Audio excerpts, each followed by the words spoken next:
a nodal brancher. But this is indeed a bamboo coral, so just another type of octocoral. And when I say bamboo coral, I'm referring to a family, the family Acididae, and there are many different genera within that family. It's a pretty diverse group. Very, very common in the deep sea, found worldwide, below 200 meters. Got time for the squat lobster left of the sponge? Got time. Oh, there's Where is it? crinoid. Yeah, nice looking crinoid hanging. He's behind the crinoid. Okay, I need to drift around it then. Yep. Be okay, Jeff, for Yep. time? Go for a 2-shot. And then push on into the squat lobster. Stand by, please.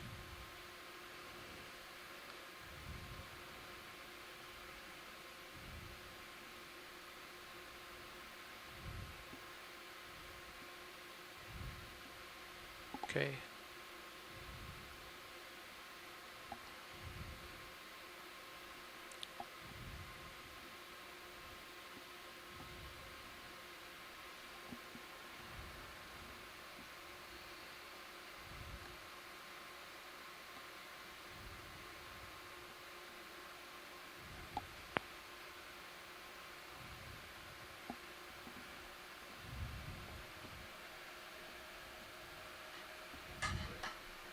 Good view here. Oh, I overshot it. Tried to drift it right in and lock in. I had to step out there again for a little coughing fit. I apologize, but this squat lobster looks like it has a fuzzy antenna, just like the last ones that we saw. When you're finished, Todd, it's time to move. Okay, Jeff. Let's get a real good shot of his face and then we'll go. What's on the rock behind the lobster? Are those The individual coral polyps? polyps? Yes, they are. Oh. I'm seeing a lot of them, actually. And I don't know. I have to check later, or maybe I see Andrea Quattrini is online here, and I'm wondering if those are Cornellaria type octocorals, a group which has an outer sort of a skeleton, going along. periderm, it's sometimes called. Does that imply that this is a more recently colonized area, or not necessarily? Right, well that's why I'd like to know what kind those are, because if they were individual polyps, that would certainly mean that they're more recently colonized. But if it's these sort of stoloniferous or Cornellaria-like ones, that's basically as far as they grow, so there could be a very old age.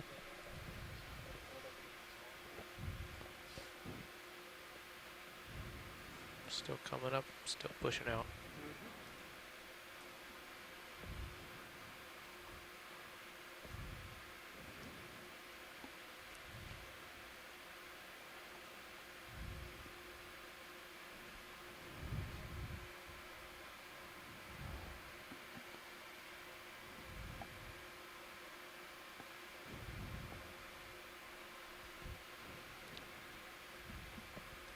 Coming up on some more sponges. Is that a sea star to the left there?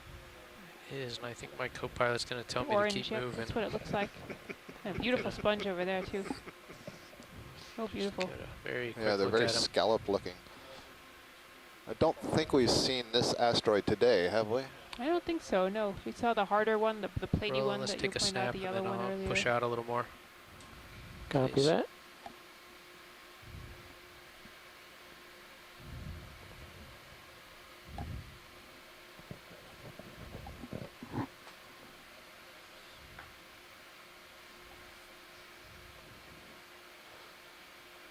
You can clearly see the tube feet really well attached to the rock on that arm extending upwards.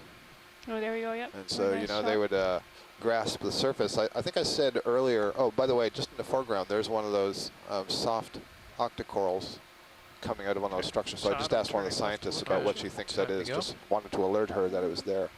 So those tube feet, I think I said earlier this week that they basically suction themselves to the substrate.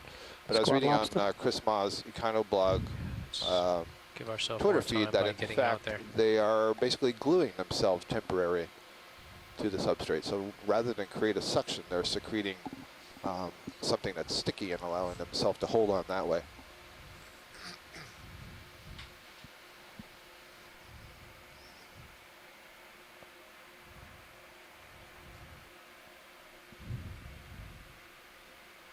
Okay, my head is 110-ish. Roger. As is mine. Now, fire is reported out. Fire is reported out in the ROV workshop. So it seems that fortunately our little fire drill here had a positive resolution. Hey, Scott. Hello, Chris. Chime Welcome in on back. that orange sea star you were looking at? Yeah, that red one we just saw, red-orange. What do you think? Yeah, it's a beautiful one. That's Evoplosoma. That's that coral predator. The predator, yeah, the bamboo predator. And I'm not sure because we didn't get to see the sort of fine details, but I'm in the process of describing a new species to be named after Les Watling. Oh, nice. And that looks very similar to it, so that could be an undescribed species, at least until the paper comes the near out. future. It's sort of centralized all of these cnidarians, so it's certainly present in a field where it can be fed. So always cool Absolutely. to see them. They're always solitary. I don't know how they find their food necessarily, because they're always in the middle of these wide fields. It's very curious. I also noticed that some of the places you've passed, there are little white sea stars sort of around the base. Hopefully we'll be able to stop and catch one at some point. So. Okay, yeah, the Johnny Astrid one? That's awesome video, and I'll be in touch again. All right, Chris. Thank you. No problem. This is another rock sea pen. You can see clearly that inflated peduncle at the base, and you can see right through the peduncle of the rod that extends up through the inside of that main polyp. That's basically a skeletal rod that gives it some structure. Great view. So normally these guys are embedded in mud or sediment, something soft. And there's a bunch of these octocoral polyps I'm talking about all over the rock there that are clear. We'll do a little bit of research on those a little bit later. See what we can learn. Little love tap on this rock. I just confirm that it really is very solid. Stayed in place, huh? It won this round. It's probably the first time that ever happened to that rock. That is true. So those of you tuning in, this is the first ever dive of any sort that we are aware of with a submersible or ROV here on the Atlantis 2 Seamount. So this is really exciting. You're getting to witness this for the first time, as we are. We have a collection of 16 or more scientists joining us in the instant messaging event log, and as you can hear occasionally, some of them are tuning into the phone. Looks like a very large white sponge here. Very interesting. Yeah, I think this is a glass sponge. Great big vase sponge. Oh yeah, now I see it. I wasn't quite. See It how looked I like a Great big rounded bowl. ball. aligned you Very with nice. my bowl, yeah. direction movement. Certainly a first time we've seen this, and as you see the lasers come out, you're going to get a sense of just how big that Oh, that's sponge is. enormous. Those So let's lasers are see. 10 centimeters across. 20, 30 centimeters. You want to sit, look at this one? Looks Try. like there's a rock underneath 20. of you. The ship just stopped, so we'll just hold before we call another move. Kind of an interesting view. If you check out stream number 2, you see the view from Sirius. You see this scene in front of us with all the sponges kind of aligned on top of this Well, then let's take that. Pile just of kinda rock. Stable, if not There we go. seated. That is one Sponge big is being fella sponge. overgrown with some other biota as well. See lots of these little branching structures. So what would those be? Maybe other little sponges or little forams? I'm actually not too certain. We'll see if anybody online has an opinion about those. What's that noise? Sounds I like see an a actual snail in fire there. alarm. There's 2 snails in there. There's several snails in there's there. little shells. So what are these branch-like structures?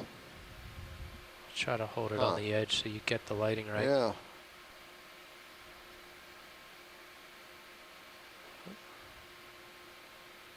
That's interesting. You know, if they were coming out of the sediments, I might want to say that they were some kind of little holothurian, but I don't believe that's what they are.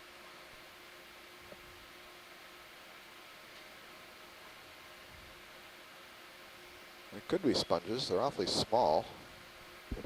Hydrozones is another possibility. You can certainly see that, like corals on a seamount, they seem to favor the rims of the edges might be a little bit more current flow there.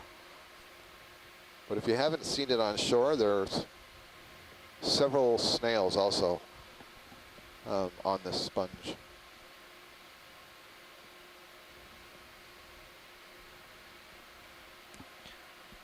You can get a sense of the current right there. I'm off stick from the Sirius view, looking straight down. D2 is drifting back pretty quickly. Oh, that's good. That's a So constant if you're looking at battle to the hold Sirius position. camera on stream number 2, you can see that the ROV was imaging that sponge and has now sort of released the controls and is being moved back off of this slope. So an indication that the current is coming from downslope into the face of the ROV. You want to fly straight over it for the still camera? Roger that. There's a nice view of that sponge, kind of yellow on the outside and white on the inside.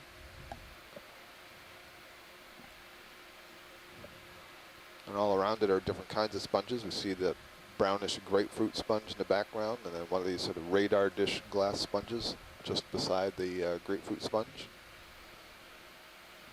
That's at least, I'd say, 30 centimeters in diameter, the opening to that sponge. Nice view inside. Yep.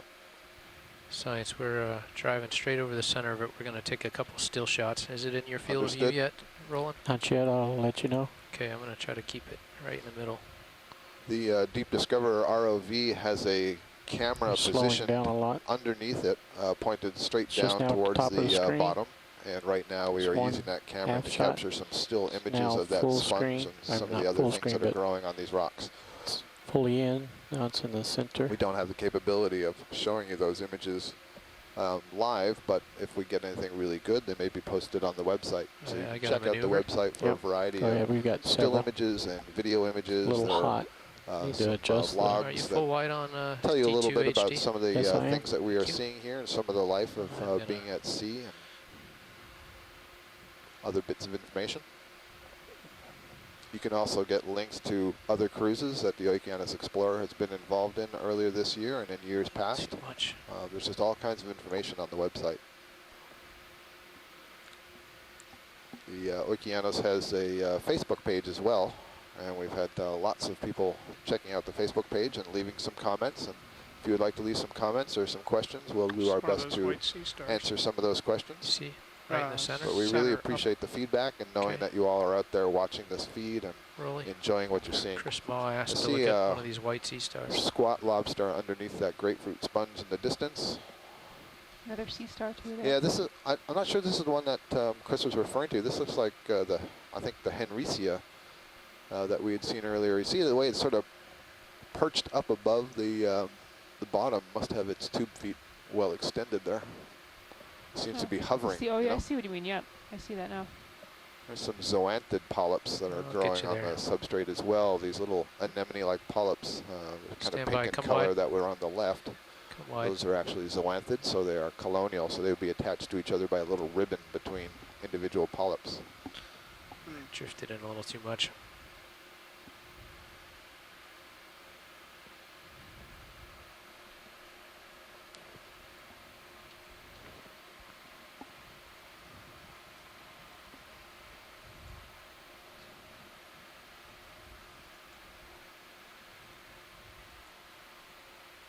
Okay, roll in.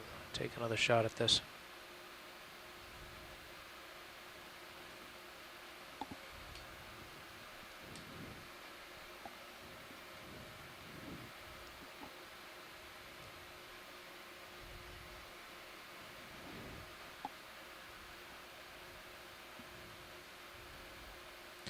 Yeah.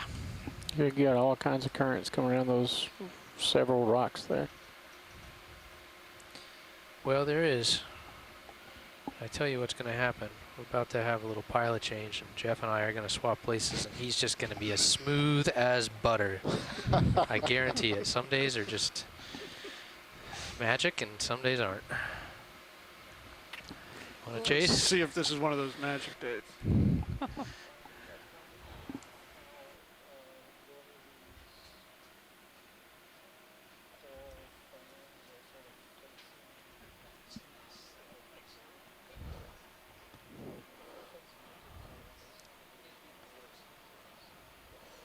Just a second, Roland. I'm just responding to somebody here in the event room. So, yeah, we have responded a couple of times how the fan is often oriented perpendicular to the dominant flow of the current. But one thing you have to keep in mind is that these colonies that you're seeing are likely decades old.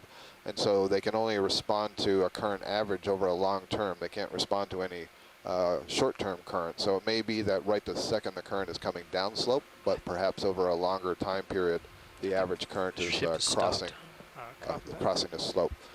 But the corals will definitely grow to take maximum advantage of that current. Different colonies will have different strategies, and you know, we'll see sometimes the spiraling colonies or the whip-like colonies grow in a slightly different way relative to these fan-shaped colonies. But in all cases, they have polyps that need to essentially grab their food out of the water column. So it's to their advantage to be in a fairly quickly moving stream of water, so that more particles per unit time are being passed by the coral. Copy And that. if you put this fan sort of perpendicular to the water flow, it creates these little turbulent features, these eddies, and so particles can sort of spin backwards into the polyps. I'm going to see what it's like to try and hold it steady here.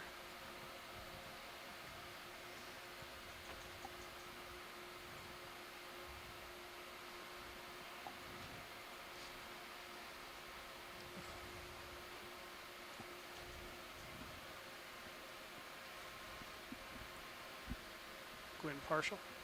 Nice squat lobster there. There's a lot of structure on this really dark face of this rock here. Susan, is this just a shadow, or is there something different about the surface of this rock compared to what we've been seeing earlier? No, it looks more, again, of that sort of broken texture that I was seeing on the edges of other rocks that have broken off. I think it's partly the shadows that makes it look darker. Got it. Jeff, I do as far have, as I can tell I from think this view. 90% joy gain on. Oh, is that a 92 or worm 3. hanging down there on the Just so left you know. side, just under the coral? Do you see something coming down? My toe. Yeah, that white thing? Yeah, the white thing. Nice yeah, job. I'm looks not like sure. Can't tell. Oh, it's Yeah, moving. oh, it's moving inchworm left. Oh, interesting. I wonder Let's if zoom in that's on that. an amphipod. I think we're doing a pilot change Oh, we are. right now. Oh. Oh. If we're ready in the front row, we're talking about something that was now off the lower edge of the screen towards the left. Okay, Scott. Hello, Jeff. So I it may didn't be see what gone. you were talking about. Yeah, so it would be to the left of the left laser where you're seeing a bit of sediment dusting on that flattish surface, but we don't see it right now. It was really small and white. Interesting. Yeah, I was doing Yeah, a little so I moving don't along. think it's worth chasing. Okay. It was so small. I just thought I'd image this coral and squat lobster. Okay. Going back in on this squat lobster. This one That's doesn't a look like very it has large such coral. fuzzy antennae as the previous ones that There's, we've seen. Is that an associate or something behind it, just slightly to the left of the lasers there? I'm going to try and pivot a bit. You can go ahead and tighten Ready it for a down. max zoom? Yeah, go in a little tighter. Hold that. Looks like there is an anemone growing on this corallium. So you note on this corallium fan that we're Okay, go looking ahead. at, it's very smooth on this side. All the polyps are rising on the opposite side. I'm sorry, that is not an anemone, that's a zoanthid polyp, that orange polyp that you see. It's just the tentacles have been withdrawn, so it looks kind of like a golden cup. But yeah, so this particular species grows with all the polyps on one side of the colony. Not all corals grow in this way, but this particular species does.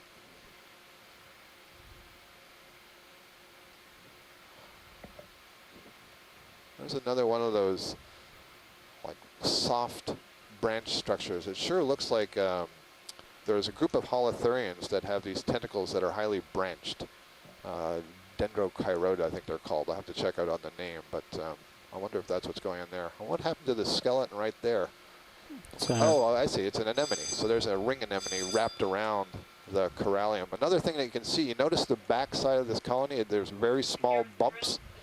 It almost looks like pimples that are raised on the texture on the right. coral. Yeah, it does. So the polyps here, there are two different morphologies, and those are what are referred to as siphonozoids. Basically, they're very tiny polyps that have no tentacles but are able to channel water into Sort the of drift colony. down to one of the bases. So I this think is what there's you only would one refer to base. as a dimorphic colony, because you have two different shapes or morphologies of polyp.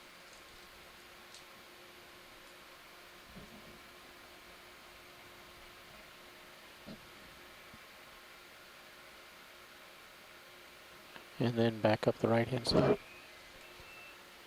You're not asking for much, are you, really? It's just that you've got such a perfect perch.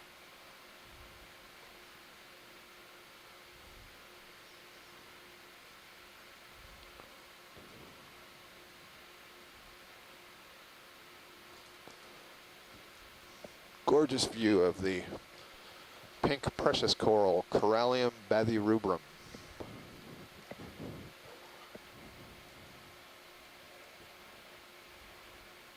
And then one more wide shot with the lasers at the base. Just a reminder, if you Go didn't ahead. hear me say this earlier, Corrallium bathyrubrum is a species that was inscribed in 2010. And actually, since we're And it was perched so originally well, so we get discovered that on squat Kelvin lobster. Seamount, which is the seamount just It's to good on the our lasers. northwest. The next one over in the chain of seamounts of the New England Seamount chain. And it was described by Ann Simpson and Les Watling from the University of Maine. Les is now at the University of Hawaii.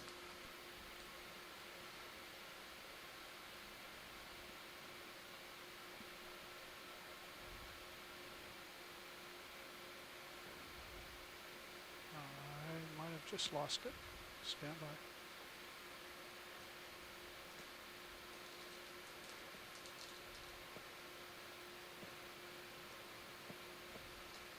There we go.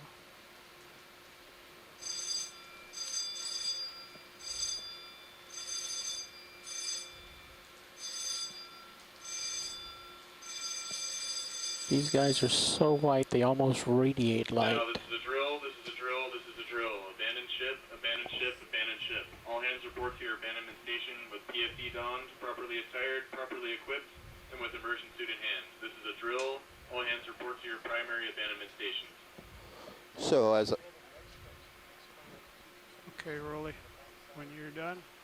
Oh, sure. Those are the fifth pair of legs, Roland. So Galatheid crabs, or squat lobsters, are anemurines, and anemurines include things like the hermit crabs. And these are all decapods, and the term decapod refers to the fact that there are basically 5 pairs of walking legs. And what you can see here in front of you is that there are only 4 obvious pairs. There is a 5th pair. They're greatly reduced, and they use that 5th pair to clean underneath the abdomen, clean out the gills, and so on. The abdomen, in this case, is the part that is part of the lobster that you would eat. Here it's somewhat reduced, and it's folded up a little bit underneath the thorax, which is the part where all the legs are coming off. So those little stubs that you see at the backside on the side is the 5th pair of legs, and they're folded so that the tips of those legs are tucked underneath. Really nice view of this squat lobster. All right, we're clear. Okay, full wide. Todd, what's our situation? We moving are or- very stable. Ship Oh, has been drilling a hole in the screen. Okay. So if you want to go somewhere, you're probably going to need to get the ship moving. You All can right. stretch out a little bit. All right, I'll pick up and move ahead and get the ship moving, please, Nav. Sounds good. Bridge, RV Nav.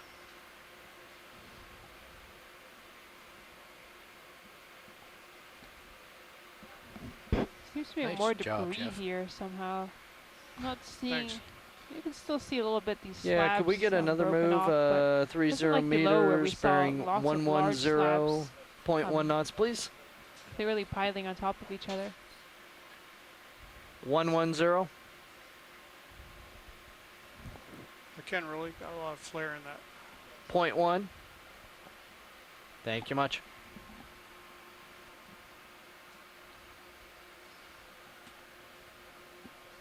You're welcome.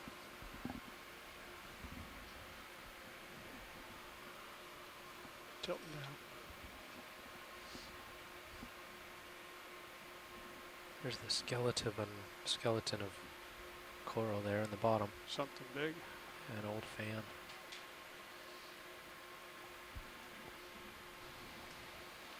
Sirius is centered right up on track, just so you know. Okay. I'll just push straight ahead. You want to look at that sponge before you do that's right Oh, at your laser? Since it's right there. So these are the grapefruit sponges. So-called grapefruit sponges is just a name that we applied ourselves to these sponges when we found them on our tour of the Seamounts back in 2005. And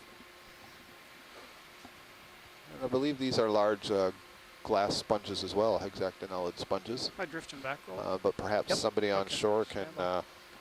confirm that for me, or call in onto the chat line and tell me.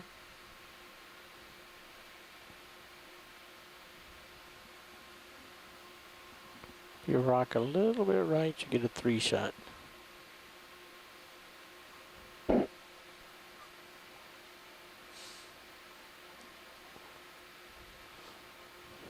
there's a really nice goblet glass sponge with that long stalk that it's on, Pulling attached you to out. the base. Okay, full wide face.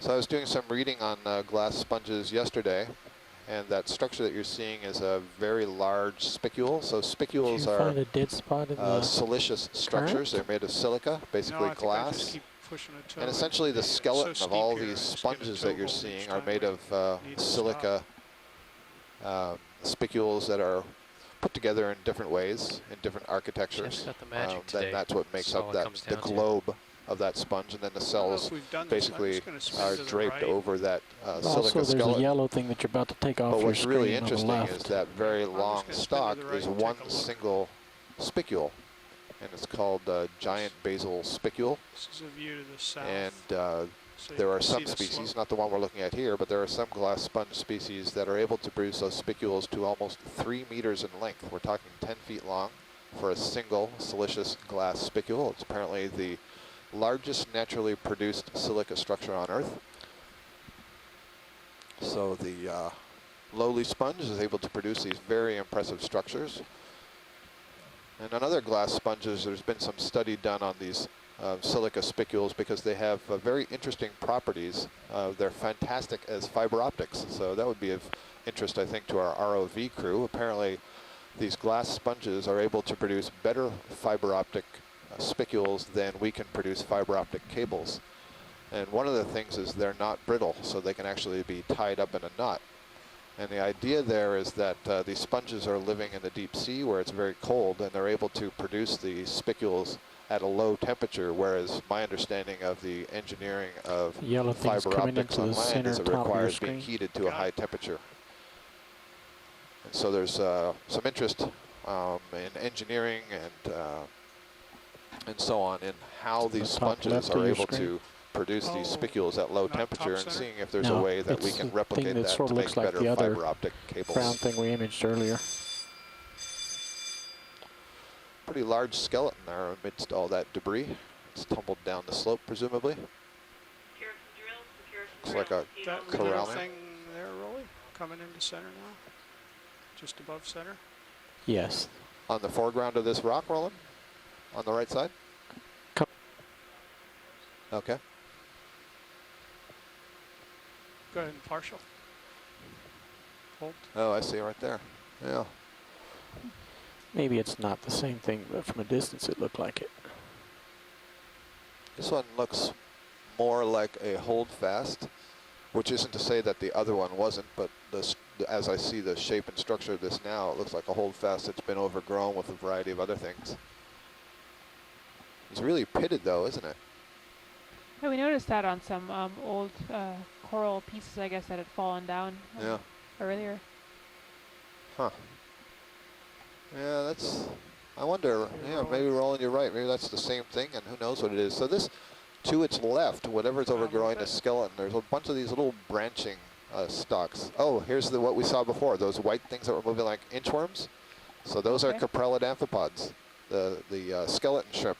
And this one that's at the top, sort of a little bit to the left, you can see at the base, it's, let's see, 3 pairs of legs are splayed outwards. They're almost like little tripods. So that's the back legs with the hooks that it grabs. And then the front legs are hooks, and so it kind of moves kind of like an inchworm. Use those front legs to grab onto the substrate and move the back legs. Just off to the right, there's a large white fan. I'd like to get a look at that. It might be a interesting bamboo coral or a corallium. Now it's starting to look like a corallium, so that would just be sort of more of the same. And I don't mean to say that I'm bored by seeing it, because I am not.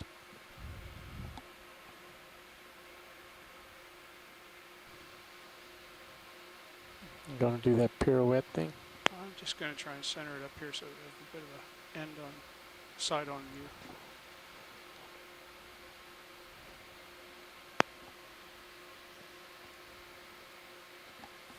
You can go in partial. I don't intend to land though, so it won't be real stable. Go in some more. Yeah, so that's another corallium, and it looks like on the upper left side of it, it's being overgrown by zoanthid. That's what that yellowish brown color is.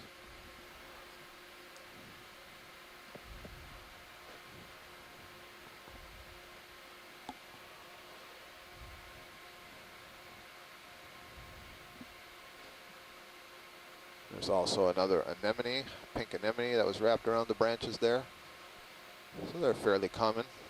The anemone's growing on the other corals down at this depth. And then there's several more of these little weird branching structures on the rock. I can't wait to look at some close-up to those later and try to figure out what they are. I'm wondering, my best guess is either a sponge or a foraminiferan.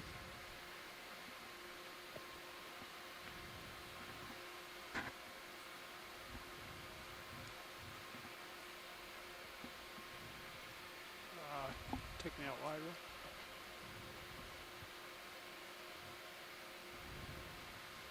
Thank you for that. You want to see if you can find a perch to look at those microscopic little branching objects?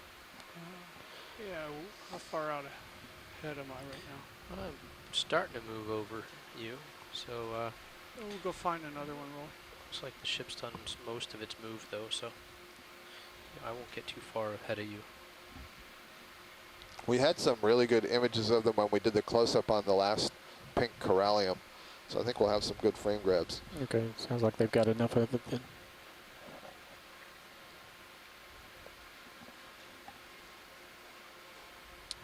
Andrea Quattrini, who's a biologist who recently just completed her PhD at Temple University. Congratulations, Andrea. Is here in the instant messaging event log chat room. And she's noting that it's really interesting that we're not seeing any Metallogorgia and Iridogorgia. We saw quite a lot of them on that one outcrop on Retriever Canyon dive, not Retriever Canyon, Retriever Seamount dive 2 days ago. We're a little bit deeper than that, but we're not. We're certainly not outside of the depth range of those species. In fact, we're right in a great depth range for those species. So I too, Andrea, am kind of surprised we're not seeing those. And earlier on in the dive, we saw several colonies of Chrysogorgia, but they appear to have petered out as well. To the left of the large white fan, there's a more scrawny white fan behind it. If I've picked out one that's suitably difficult for you to get to, that's the one I want to see, please. Okay.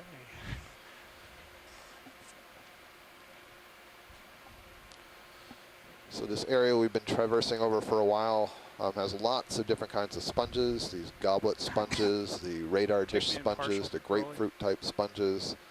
There's actually a Euplectella, that large vase on the upper right. And it's also dominated by these corallium, the white corallium and the pink corallium, and fewer of the other sorts of corals. So this is a bamboo coral that we're looking at right here. That's great. If you can get closer, that's fine, but I have enough for the identification. We looked at this one earlier. I believe this is the Jasonisis type of bamboo coral. And snap zoom on it. Great, absolutely. So you see it's got the relatively thick tissue associated with the You're still drifting skeleton towards it. Copy that. And you can see the way the branches arise. The branches aren't quite straight, you know, they seem to wave, meander a little bit as you go along their length. You're Excellent. getting real close to it now.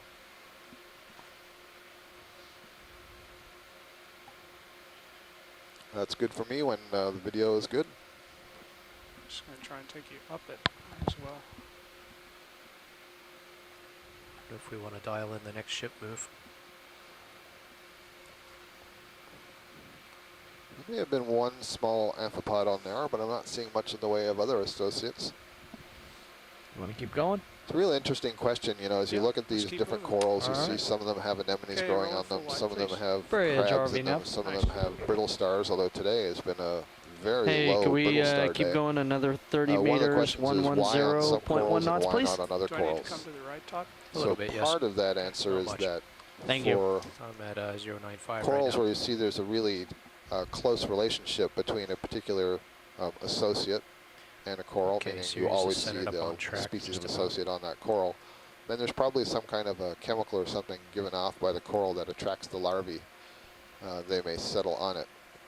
But the converse of that is that there may be chemicals that are produced by some of these corals that are deterring organisms from settling on them. There certainly can be other factors. Of course, these corals all have the ability to sting their prey, and so they may also use those cells in a defensive function. You have plenty of room to push out if I'm looking down at 50, 60 degrees. All right, let me get out ahead a little bit, and then we can snoop around again.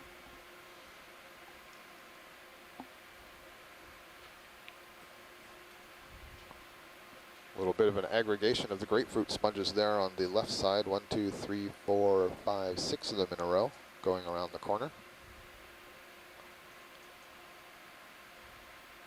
Kind of looks right here, Susan, anyway, that there's a lot more of these more exposed dark black faces to the rock. Maybe they're more angular again. Yeah, I think it's the angle. Uh-huh. But it is true the texture sort of overall has changed. I guess the texture of the whole surface here. It seems like there's much smaller, more possibly low bait flows rather than these flatter sheet flows you were seeing below. Not really seeing distinct pillow lava forms here. So I would go more for the low bait sheet flow term.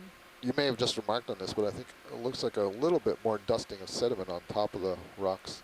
Yes, and I think some people in the chat log have been mentioning that too. Oh, is that right?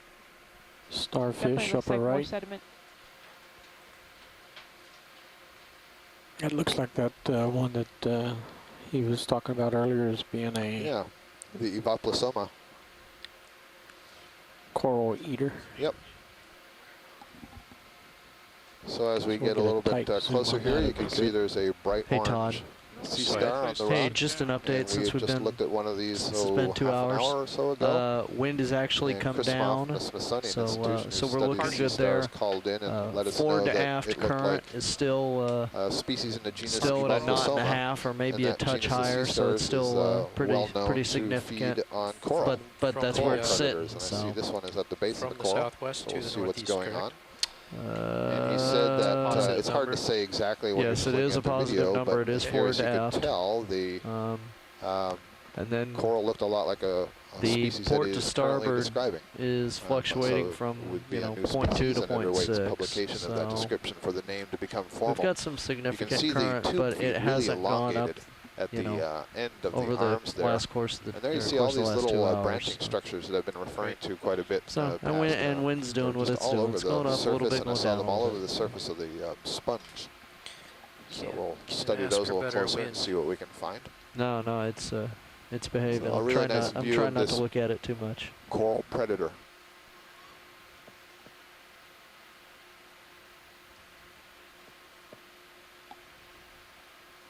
Nice job, Jeff.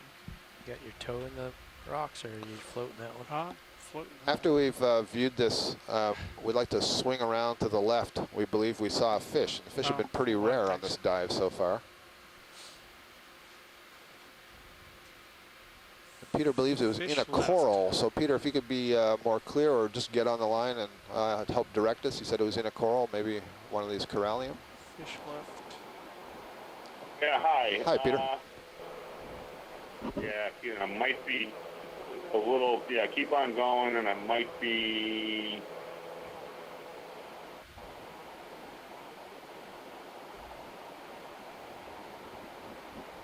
just below us. Crap. You want to sort of head down towards that white one? Yeah, in this jumble. Yeah, and this jumble to the left. Okay. And the jumble to the left. So I see some skeletal debris.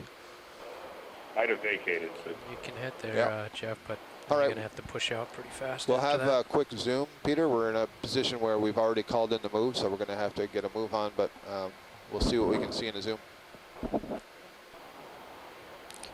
So look at those corals off to the left. I'm looking for a fish oil. Yeah, they said it was inside of a coral. Not in this jumble. But that it also may be moving. But yeah, it was somewhere in this jumble associated with a coral.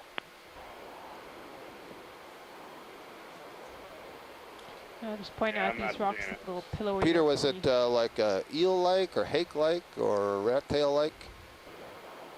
Just for a search image? Yeah, it might have looked maybe like, small grenadier-like. Okay, thanks. Snap on those. Sure, so Jeff, for it. I'm looking straight down at you. And then Rolly, I need to go. Okay, I'm going to bring that up into your field of view.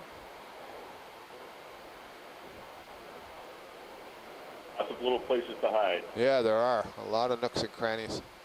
Not seeing it. Okay. That's the problem with these mobile beasts. Not like catch fishes. We'll rewind the video that we've got captured and stored here and see if we can see it as we're approaching. Because this is definitely the line that we were approaching on.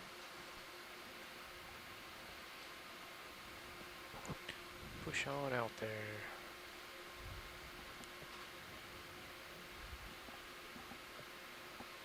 Moving on up to the east side.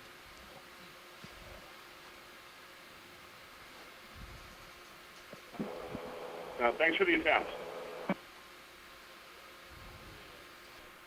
And that's just a note from video to shoreside. Getting more interaction from you guys audibly really helps us to edit the videos together as well. So the more interaction, the better.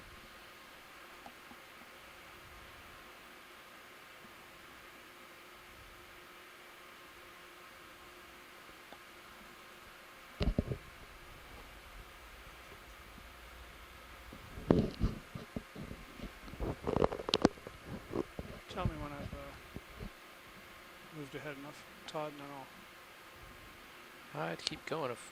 Okay. Yeah, keep going, keep on going. I've got the camera at 36 degrees and you're still on the bottom of my screen, so I would keep pushing out. Give yourself some time to look at stuff. some exploration time. Yeah.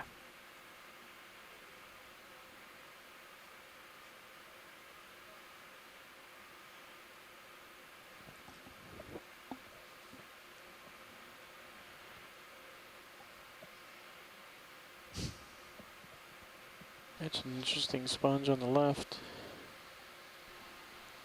Alright, I got you 30-degree camera angle on the delta of 10 and you're starting to get out to a nice spot to look around, Jeff. All right. White coral is pretty nice. Yeah. Science, anything in this view? Got my tether stretched I'm out. not seeing anything particularly new in this view. Maybe on the just left of center, there's a sort of a brown spongy mass. It's probably a dead sponge, but we can have a look at that. I'm just getting a word from Mike Vecchione from the Smithsonian that if you were with us earlier on the dive, we saw hovering above the Deep Discoverer ROV, and in the Sirius camera we saw a little octopus that we all thought was a Dumbo octopus, and Mike believes that in fact that was a Vampyrotoothed. And a Vampyrotoothed would be a real coup to find. It's an interesting... Ship store is now open. Ship store is now open. Sorry, it's an interesting beast. The ship store always opens when I'm talking. Sorry. It's an interesting beast, cephalopod that is not quite octopus and not quite squid. It's somewhere in between there. And it is a deep sea denizen, really interesting thing. Steep here. So there's a Galatheid crab we're looking at, and indeed that was a dead sponge. Thanks, Jeff. Sorry, Nav. So we're going to move on upwards. How much more do you think we have on that last move? Roland, our video technician, tells us we got a nice clip of that Vampyrotoothed, so we'll be able to how much more do preserve we that have for in that everyone move? to have a I look think at. we're going to have a pretty steep feature right in front of us in another 20 meters. Let me And ask. Les Watling Hey, has Bridge entered the ROV, could you chat tell room, me and, how much more we have left in this move, please? eyes and ears perked up, I guess, when he saw the Vaplosoma, and indeed, Les, we did describe it as a Vaplosoma. And Roger talked about that. Thank you its so much. predatory nature.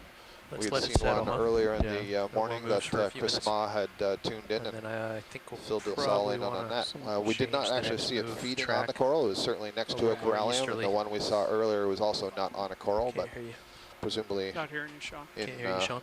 search of it. So lots of stuff on the rock here. We see some I was trying not to lobsters talk and over lots of Scott. sponges, and boy, the texture here looks really different, Susan. Yeah. Definitely, yeah, Yeah. just lots of stuff on Video's got coated him on the cranked. rocks. It looks like Oh, we're going okay. up a little bit of a Hears him pinnacle way here. more than he hears us. Interesting. Okay. See when Yeah. we get to the top. Yeah. So we'll just modify our We are sort of direction coming and, to the and top of we this look at ridge distance. this feature for that the we're next one? climbing. Yeah, Um, I have a feeling the steep Hard to stuff's going estimate to how have many some more good meters stuff we to have look to at. go, So. but Yeah. Yeah. It looks like we've got 10 some, meters. got some nice steep stuff right in here. So Yeah, and then it's going Oh, to nice. flatten You can out. see So sort of a meringue Yeah, on once top we of get- this ridge here. another 30 meters up, it's going to Could flatten be the out. top of a flow. yeah. And that's where that waypoint is. Yeah, what Okay, is roller. the bearing to the waypoint? It looks like about. I'm gonna go From- 080. Yeah, from Sirius. Because we don't care where the ship is. Give a bearing Oh, from Sirius. gotcha. That's what the move will call in, right? Yeah, 093, and believe it or not, that's pretty much the Just strike scan of It this does look feature on different. There's sonar. sort of an so orange staining on the rock that's here. perfect. So we're trading off with the blacker manganese stain. So there are a lot of these small octocorals as well, and I'm not trying to detract from the geology still there, moving, Susan, but Chris. one of the things that's Jeff, interesting sorry. is that one in the But you're center, still doing good. it does look like a classic soft coral, I'll like let a you know if I classic get over top of you. dendronephthyid, I should say. And that is what I described earlier. It doesn't have an internal skeleton, but you can also see at the base it has this little tube-like thing that it appears to retract into. So we'll make a note of the imaging here to check that out carefully Let's go ahead later and on. fly around this for a little bit.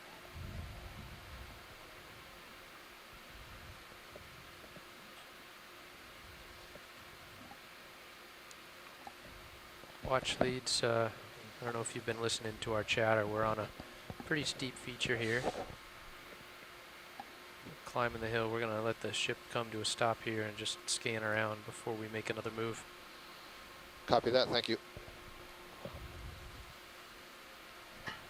Seeing some of this nice orange color here. This is sort of the typical alteration color that you see when seawater contacts rock. You can change the chemistry of that rock.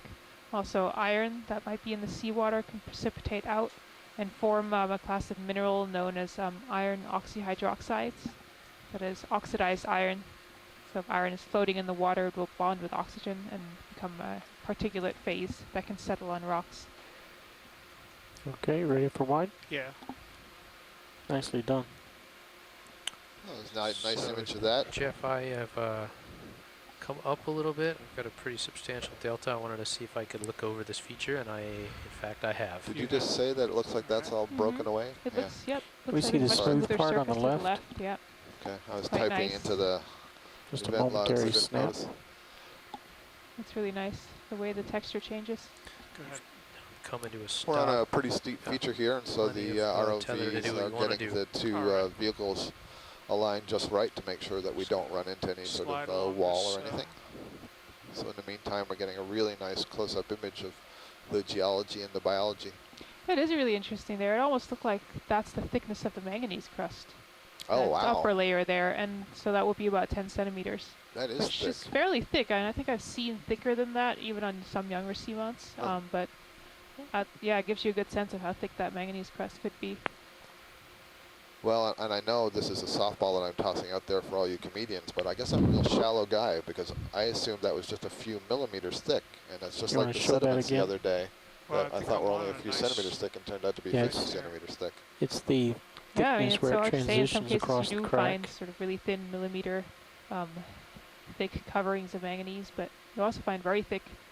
I think we definitely saw 10 centimeter, I would say. Well, no, maybe not so much. Well, in that order, and quite thick rinds from rocks in the South Here, Atlantic. right now we're looking straight down You on can it call rather this than rock over at the edge. fuzzy rock. It's got lots Okay, of take me small full wide. octocoral polyps growing over it. We're not quite sure the identity of those octocorals.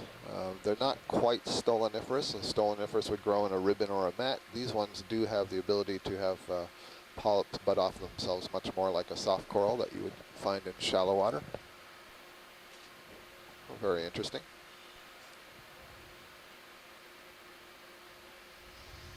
You're looking at the bottom of the Atlantis 2 seamounts at a depth of 2,564 meters, so 2.5 kilometers down. And our temperature is 2.98 degrees, so it's actually warming up a bit from when we first got down here on the bottom. Okay, Rolly, start to go again. Okay. Sort of take this and towards the left. Although I think that might be a temperature record for us. We've previously been at about 4 or 3.5 Get right degrees. up just the top So right that is of my screen, possibly the coldest temperatures we've encountered so far. Wait for it.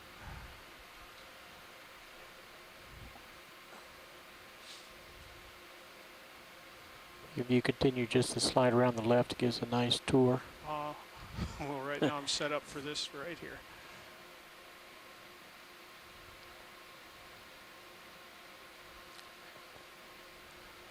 It's like a bunch of very small anemones as well, poking out from just underneath that sponge at the top center of the screen.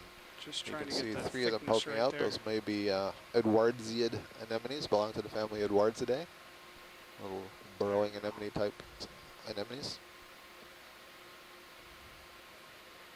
Okay. Regan Waller from University of Maine just typed into the event log that there must be some good food and All right, nutrients coming let's go through find here to something sustain else. such a large coral and sponge community.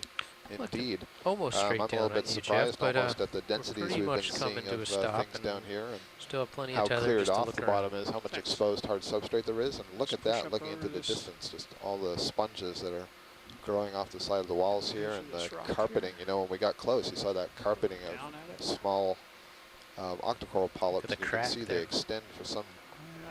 distance here.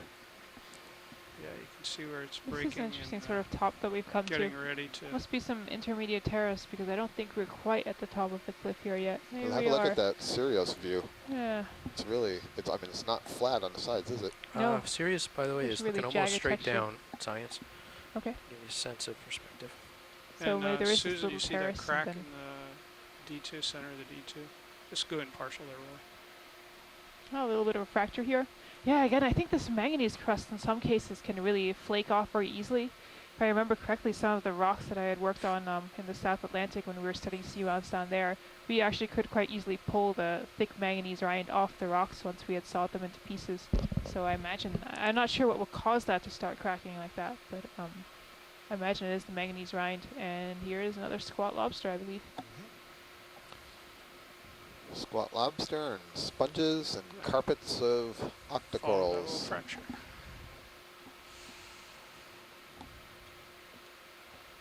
There's another Evoplosoma sea star, the orange sea star that is a predator of corals. The thing left of your laser is sort of purplish, Purple thing. reddish.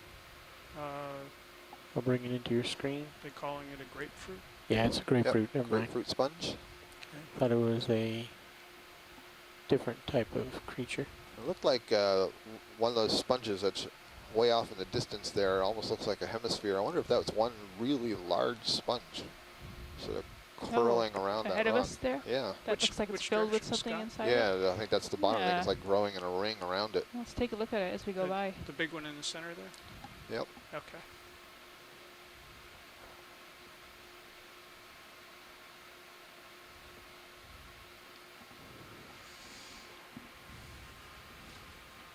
Peering in the distance, and you can just see the lasers are on out there. That's it's pretty big if it's one sponge.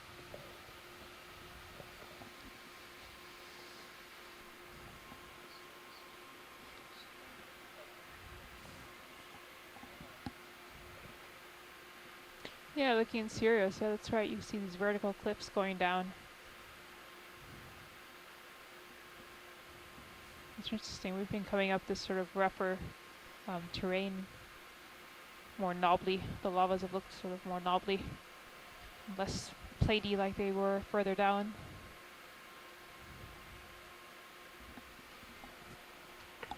Okay, Rolly, going partial, please. Maybe just fill the frame with it. It does look like one sponge, doesn't it? Wrapped right around that rock. Oh, yeah, it does. Oh, interesting. It's like the Great Sponge Wall of Atlantis too.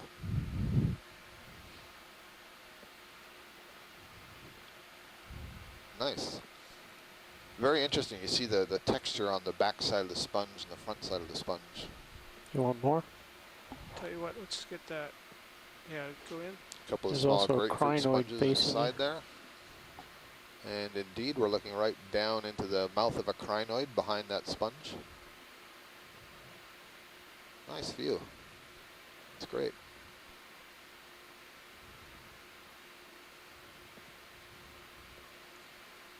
You got your toes in? Yep. Nice.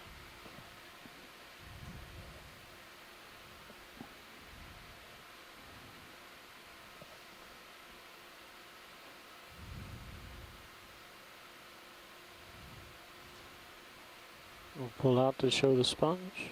Yep.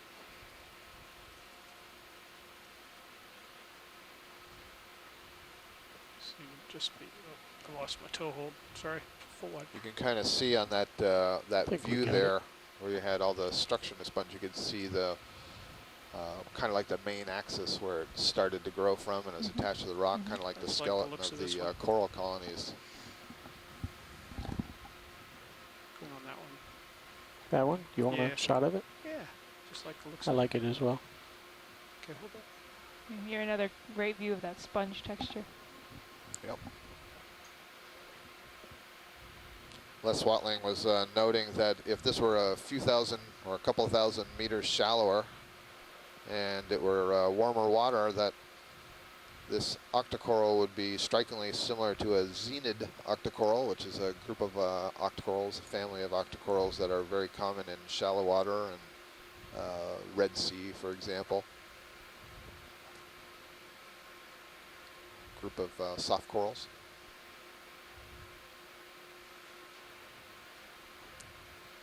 Going in tight. Okay. Nice. Looks like some little hydrozones that are growing off of the sponge. You can just see those little tubes with head with tentacles at the Okay, tip full of them. wide, please. Right. So definitely a good place for sponges to be living.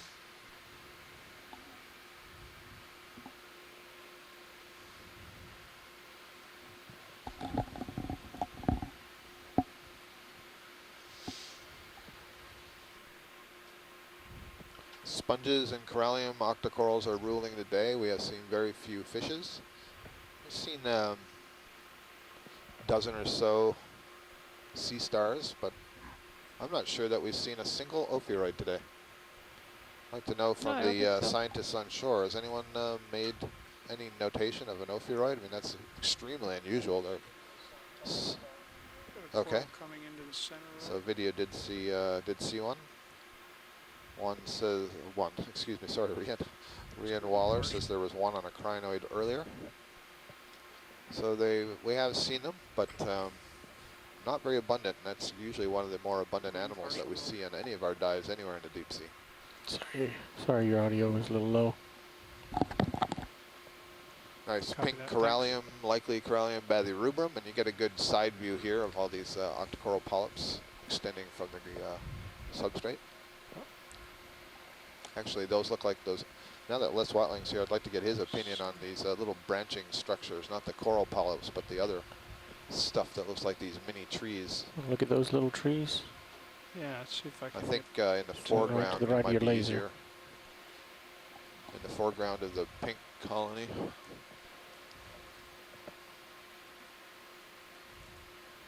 Sorry, let me steady up and then I'll. Yeah, actually, if you want to just find a good Yeah, I'm Stable pretty, Yeah, they're spot. probably I'm pretty anywhere far here. away from it. Let me get up Yeah. closer.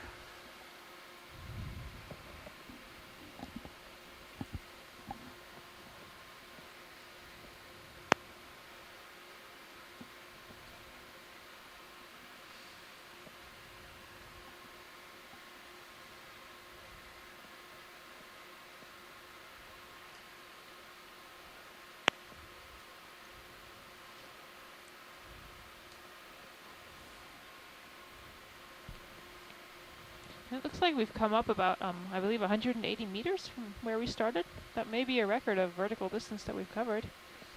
I don't think we even covered that much in the canyons. I think mostly we had about 140, 120 meters there. Todd, if I get So we've been making steadied some up good here, time would up you here. take the camera for me? Tell me when. Want me to take it now? Sure. Okay. Yeah, there we go. On your call. Okay. So we're looking at something that's just to the left of that pink coral. Yeah, it's sort of like the It's probably a lot of this fuzzy stuff that we're seeing just grow on the bottom. So those tilt up a bit. You those see all these things. little Do they like dendritic Oh, things, okay. all these little Wow. like Christmas trees or whatever see they that are. great That's light exactly right what I'm there, looking that at. depth of field. I think that That's little perfect. white branching thing that you see in the lower right, I think that's a sponge. Top of the screen is 2 walking sticks. On your call, Jeff. Unless I'm that not better going view to is camp. coming. There's a hydroid Sorry. thing going off just to the right of center screen. So we've kind of got a mixture both of, oh, there's a solitary hydroid. Yeah, good eye. All right, so we have a forest of lots of different things here. So one part of the forest that has sort of the golden base, those are octocorals. Another part right in the center, you see a zoanthid polyp. It looks like it's got a kind of crusty body column to it. That's sand grains in it.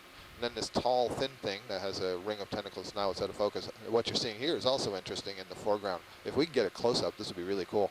This thing that looks like a little bottle brush, that's a sponge. And I'm pretty sure it's a carnivorous sponge. And it looks like there are a couple of amphipods on it. And the question is, are the It is amphipods Maxon. just resting there, or have they been caught? These sort of sponges have spicules that are kind of like Velcro, and they'll hook crustaceans that come towards them, although these look a little bit too large to be hooked. But they can hook the crustaceans, and then their cells basically will migrate. They'll move over the surface and cover up the crustaceans that they capture and digest them. Wow. You want to go back to the hydroid, top right of the screen?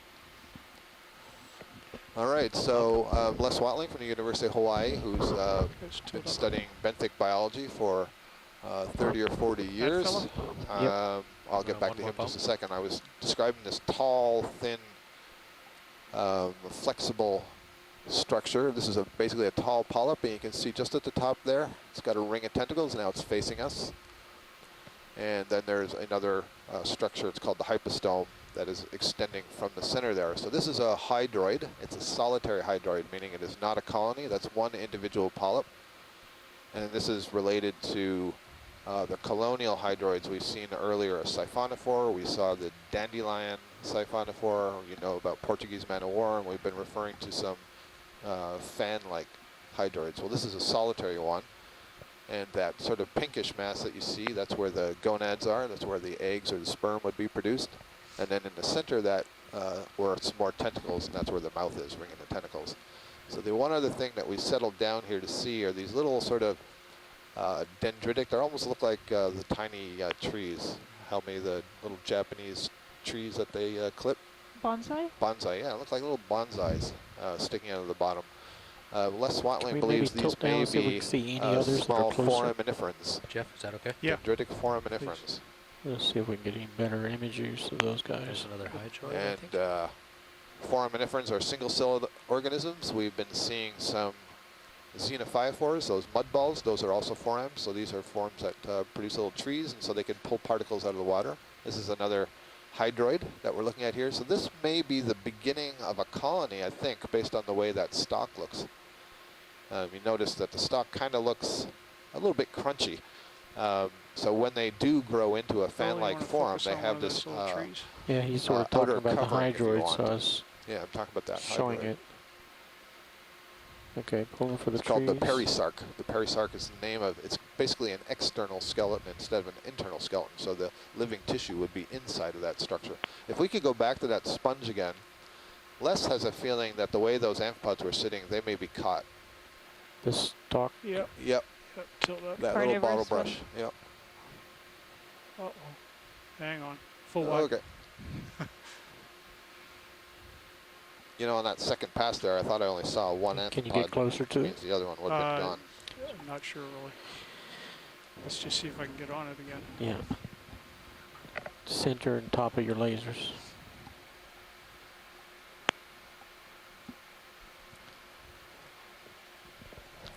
Well, I can tell you all that we've got some outstanding video of this stuff, and we're getting some good video clips, so we'll be able to study these things very closely later on as well.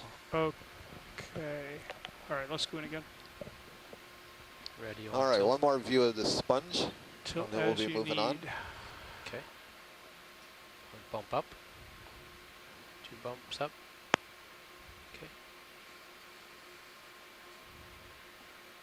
I still see 2 amphipods there, Scott. I think do one's in too. the Yeah, back I on agree with you.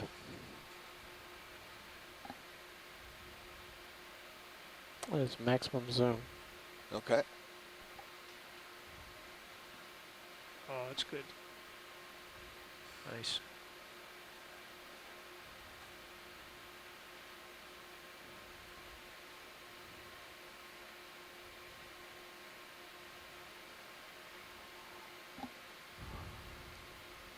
That is just outstanding imaging. That is great. You guys want Really one nicely bump up focused. the tip of it? Sure. Rolly, you ready? Yep. Nice.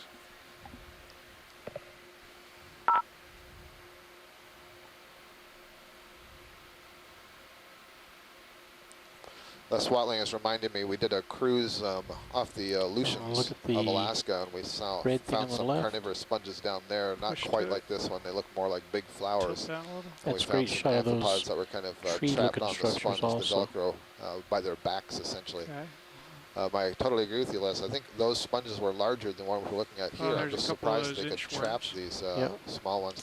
Yeah, those inchworm-like things that you're seeing, those are also amphipods, skeleton shrimp. So, great comparison here. The two things that are on the carnivorous sponge are amphipods, gamma ray amphipods, but the ones in the background, So cool. coprellid amphipods. What is They've that? had their body very highly modified so that they can use the posterior legs to grip the surface like it's doing there on that sponge, and it extends its body out.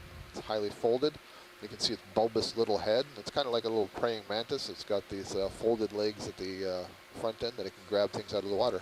So tiny. Very nice. Yeah. They are tiny. I wonder how long. Very large they common really in are, shallow like water. If you go to any dock, 5 any millimeters or piling, so? and reach down, you'll probably I find think a it's colony of maybe hydroids less growing than there. that. Pull off a bunch, put them in a dish, look closely, and you're almost sure to find coprellid amphipods Does that one in have among eggs? them. The polyp here, you mean, or Yeah, the the little white there's- dots. Yeah, right in front of us, huh? Can you get? I guess this is our best zoom. Listen to me ask for more. I mean, these are spectacular. I want to see it even closer. You're gonna need a microscope. Deploy the microscope. I mean, really, guys, these are fantastic images. So.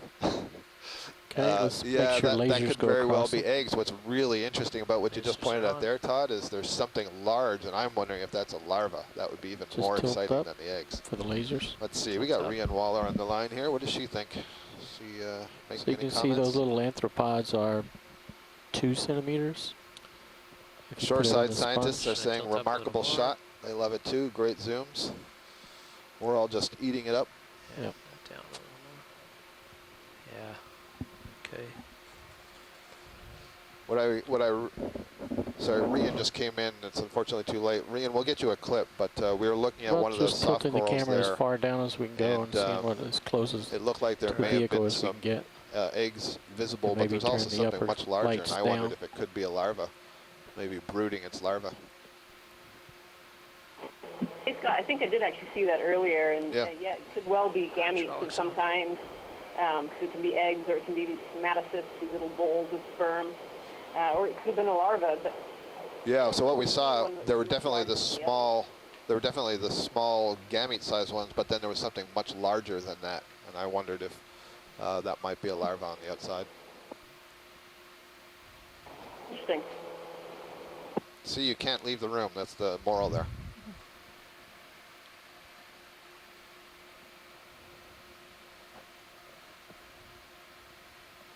These are these little dendritic structures that we believe may be foraminiferans. So these are single-celled tree-like structures, and essentially what's happening is the cell here, as it sends off these structures called pseudopods, which are false arm extensions of the cell. It's They actually can bind plus up 12 gain. sand and mud grains, Coming deposit back them so out they you harden. can see where your They lighting harden is. around the cell. And in this way, very small floating particles and bacteria may be caught Maybe if by we bump it the up one foraminiferal little cell step, we can extending get some really good from ones. the tips of those little branches. Very nice shot. Is that a bivalve? Oh no, it's an anemone of some kind. Is that better lighting, Roland? I got the Yeah, but lowers out. if you can bump the camera so it's looking at that shelf right at the top of the screen. Because those sponges are blocking the light below us.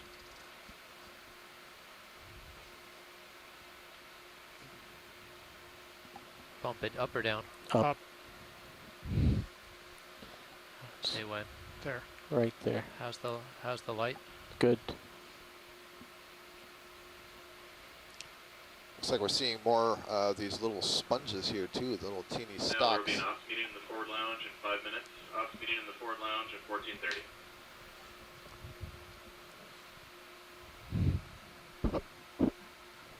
Maybe So another that's bump interesting. up. This is presumably a new recruit. Bump So up. the two Yeah.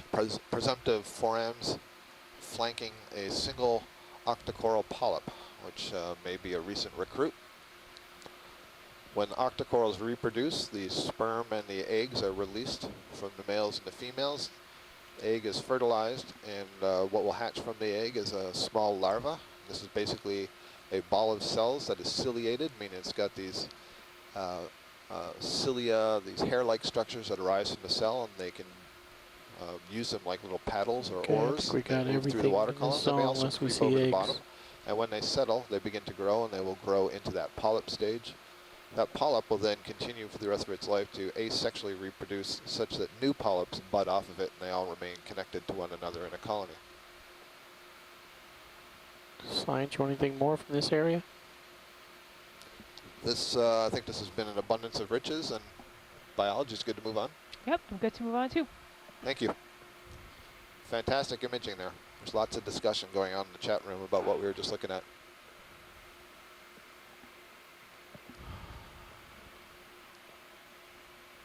Nice work on that lighting. That's some precision lighting. That was really nice how you lit that scene up. Thanks.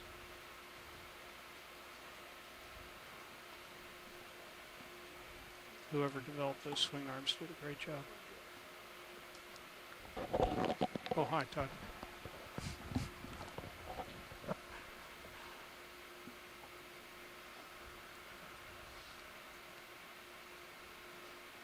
And just before we zoom off, let's look at that orangish. Turn into it now, really? Yeah. Go in partial for me.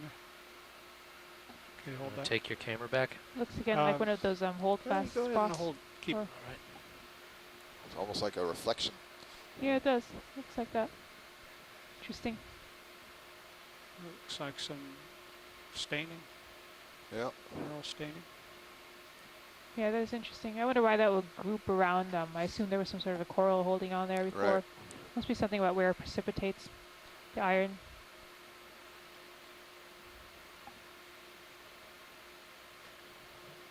Or maybe it's just that there is iron underneath and there's no manganese. Manganese is not encrusted that surface, so maybe fairly recent. Okay, pull up. Israel.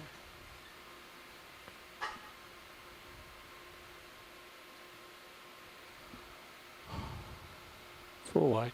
Should we go somewhere else? HPU secure. Yes, Thank you. please.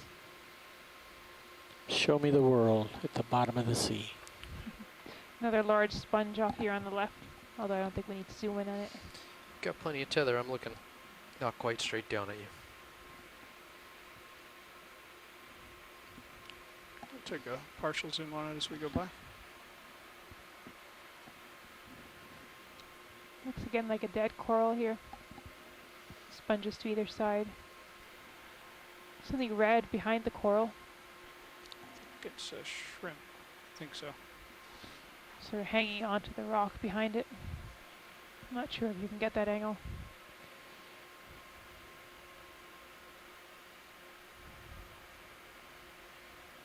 I'm going to tilt down, Todd. We're looking for a shrimp behind the coral here. There it is. Yeah, there's that red down there. That does look like a shrimp, doesn't it? Yeah. Hold and tilt There's a until you little say. shrimp hanging Hold out that. there, Uh-oh. thinking we don't see him.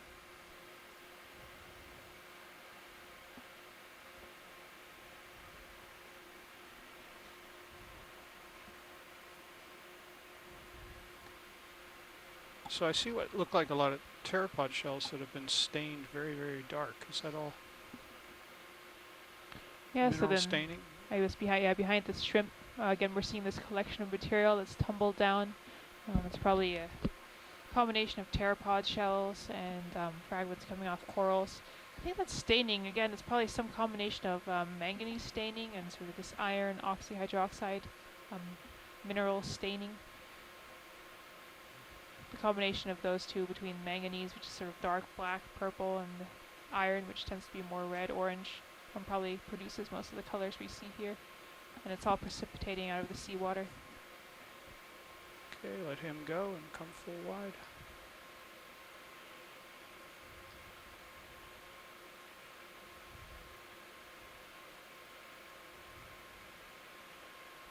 I'm gonna tilt up and get the drawer out of the view. Yes, please. Is that another one of those weird structures Hey, that's to the when? left of that grapefruit sponge, or is that, I guess that's just another Thanks. grapefruit sponge. I wonder if that's what that was, a collapsed grapefruit sponge. That thing we weren't sure, we thought maybe it was a skeleton or an octopus Oh, or an that- egg, but there's one just to the... I sort of wondered. It did look like it had that kind of, I don't know, almost that frosted look that the Yeah. I'm rock going to push out. But you looks can like see when there's that a one. sponge over it. I'll Yeah. bet that's what it was, like a large grapefruit that's kind of collapsed in on itself. It looked really unusual, though. Agreed. But Totally agree. probably the best hypothesis. Well, maybe not the best, but A. A hypothesis. There we go. To be precise scientifically. Is there anyone in the ROV Boy, workshop? I guess we're still in the same place. Is that the same sponge we were looking at a while ago? Or have we seen it? Nope, This is we've another one? moved on. Another one of Nope, these like... that's the same one. Oh, is It that? is? Okay. Oh, yeah. Thought we had come up a I'll little do a bit. partial zoom on that sponge right in Why? the center. This was a... Oh, there again. Yeah, Actually, it oh, is that's a different different. one. That's Yeah, a it's different one. Yeah, this has got a whole collection of little polyps on the inside. I'm going to call these the Great Wall sponges. Okay. Thank full you. wide.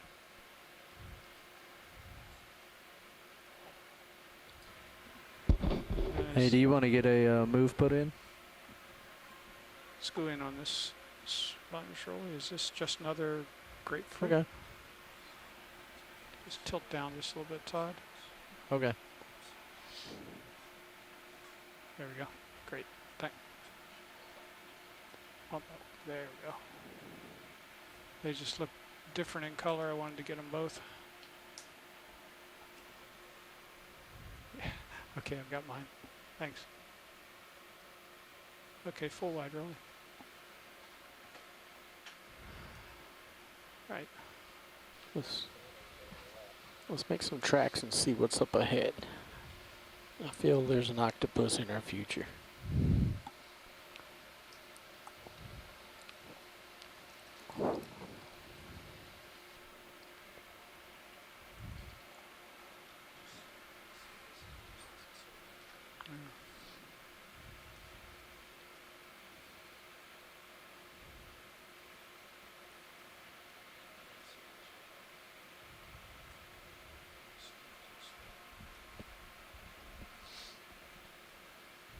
Okay, moving up.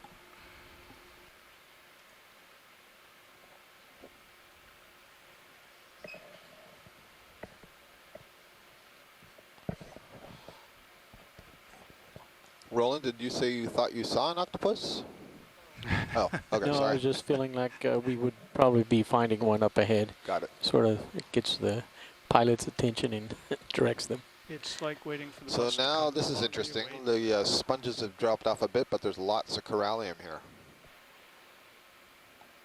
I and think if I'm you getting look the out- tether stretched out. If you look out on maybe it's the time to get a move. Sirius view, you can see that it is flattened Yeah. out somewhat. Nav, let's continue up this hill. And Oh, sorry. can we look at that white one that's straight ahead? It looks like an excellent specimen.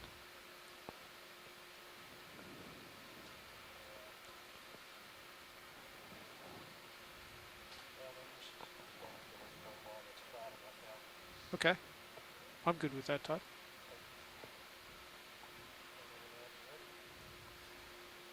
All right, so what are we doing? Go ahead, Rolly. Yeah, can you sort of get in close to it and we'll get like a really tight zooms on it? You want to Maybe. go all the way there on the... Okay. Yep. Roger that. Bridge RV now. Hey, could we do a 30-meter bump, 095.1, please?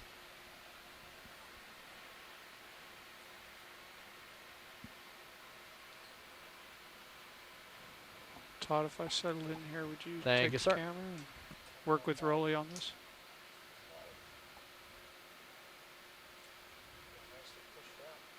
And there's also a red one on. Also take note of the red coral on the right after this guy. Oh, yeah.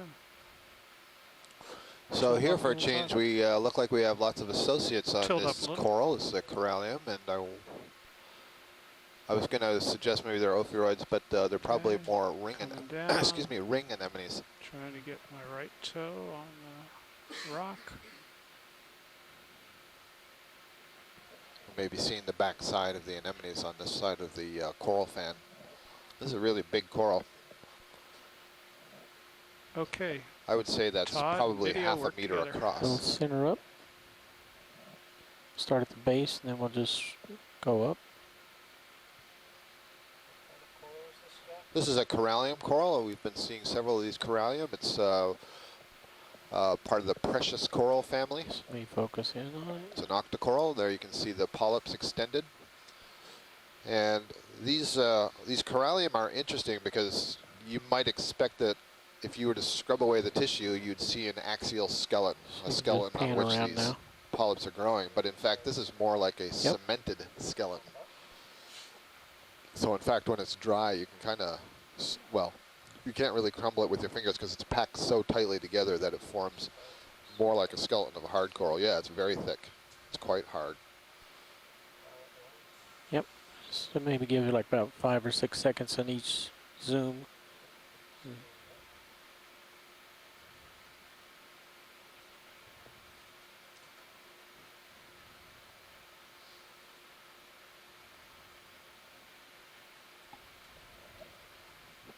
Just gorgeous. I said earlier we were looking at one of these that in this particular species, one side of the fan has all the polyps and the other is bare. And you can see that really nicely here, that the polyps are arising from the other face. And again. And there's one of the ring anemones hanging on to, there's two of them actually, one just on the lower right and one in the upper center. Yep. There we And go. what And is you that? can also see that growing off the tip of the branch there, which seems to have been severed, Is that our first is a brittle star? hydroid colony. Is there a brittle star? Can't tell if it's an ophiuroid or if it's something else, but it looks like an ophiuroid arm. Yeah, it does. So it may be. There are also several amphipods in there with the little bright red faces. Bright red eyes, Are actually. you full zoom, Rolly? So the interesting, that's a hydroid colony. So earlier we saw that solitary hydroid. So this is a colony of a different species, but similar sort of thing. So we're trying to find out if that's the arm of an ophiuroid. You know what? I wonder if that might be an aplecophoran. That would be very cool. That's a kind of mollusk that is specialized to feed on corals and other cnidarians, and it looks like a worm, but it's actually a mollusk. Because I didn't see any, central body to that, and I didn't see multiple arms. No central disc. Just looked like Exactly. a bunch of. So here's another one. This has a barnacle on it, this mass of hydrozones. And you can see the little legs, the cirri of the barnacle protruding away from us out of the opening. So a barnacle is a crustacean. It's related to a shrimp. And what you can imagine is the larva of this barnacle swims through the water column. And when it reaches the surface that it wants to settle on, it settles head down. Basically, it glues its antenna to the substrate, molts, and then creates a shell. And lives inside the shell and sticks its back legs out of the shell to capture things out of the water column. And then just behind that, there's one of those amphipods that I was referring to as kind of a red in the front. I said red eyes. I guess it actually has white eyes. The red is looks like it's internal organ. Not sure what that yellowish mass is that's among the hydroids. So the hydroid is the brown part. A lot of what you're seeing is called the perisarc. So it's an external skeleton that it secretes the living tissues on the inside of it. And then in the foreground is a nice pink anemone. So wonderful collection there of lots of different invertebrates, and yet another example of how the corals that are here in the deep sea are providing a habitat for lots of other organisms to live on. The analogy can't be made too often that corals can be can center on just that one. Compared to trees of a forest. Oh, we just saw a Galatheid crab swimming up in the there's back. a There's a crab in the red back. crab back there, a Chasion type red crab. That would be the first one of the dive. It's on the far side of this corallium colony. So based on the coloration here, I'm seeing 1, 2, 3, 4, 5, 6, 7, 8, 9, 10, 11, 12. There's at least a dozen anemones growing on this corallium. And the Corrallium One colony shot. that you see just to Yep, its just- right, you just see get a many full more branches screen. appear to be Tilt down overgrown a little with bit. the Hydrozoan colonies. And I guess there was one crinoid feather star also Okay. on the other side of this colony. And before we get the crab, on the far right was a red coral we haven't seen. It's off screen, right? Just let the scientists identify it. Short there to the rock? Yep. Yep. Roland? Yeah, I see it. Okay. Let's get a Yes. close-up on that one. Les Watling from the University of Hawaii is typed into the instant messaging room that barnacle Zoom on your is a command. genus called Glyptolasma. Glyptolasma. Thank you, Les.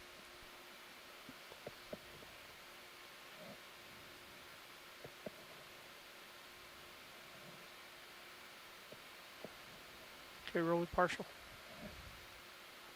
And hold. Looks like an Anthomastus, I believe. We're just seeing it from an odd angle. When usually we come at it from the other angle. Here we're seeing it from behind or the side. We've got the main trunk. The little toadstool is partly hidden by the slope of the rock, and we just see the large polyps Don't extending. go too far left. Ready for zoom? Oh, copy that. Ready for... Yep. Okay. There we go. Yes, indeed. Anthomastus, or something very closely related to Anthomastus. Okay. Okay, if we get the crab real quick. All right. Full wide. Up and over. Yep. You've got it.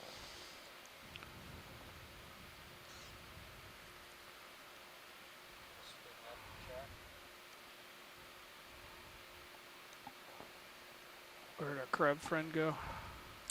Keep going left, I bet he's in there.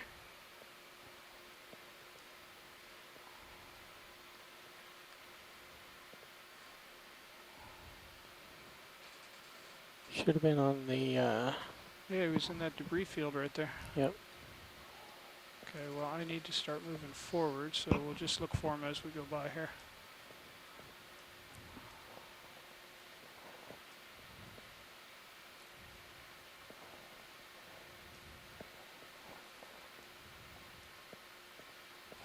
Can you spin left and right?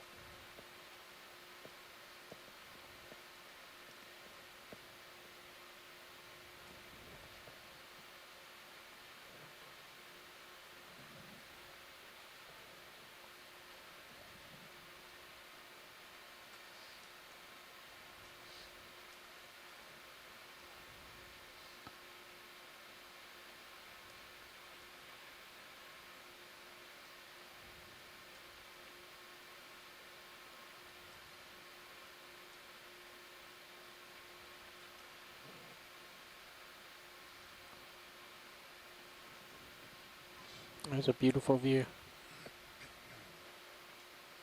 He made tracks, didn't he? He did. Yeah. See the sponges also picking up. They seem to be in a perfect line along one of those cracks or edges. Yeah, exactly.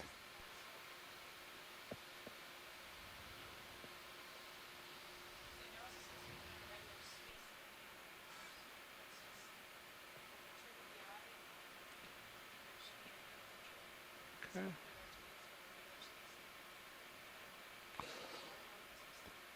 Well, certainly if they were large enough to touch each other, they can react to one another.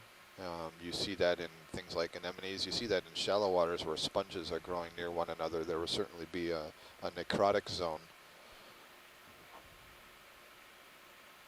But that doesn't appear to be what's going on here. They don't seem to be that big.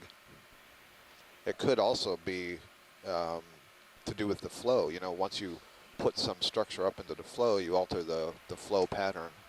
And so that could adjust the direction of growth of these larger organisms, the colonial things, and things like sponges that can take on, they don't have a precise morphology, you know, like a fish has a program development that has a final shape and size, but not so these colonial organisms. They can respond to their environment and grow in different shapes. What'd you see?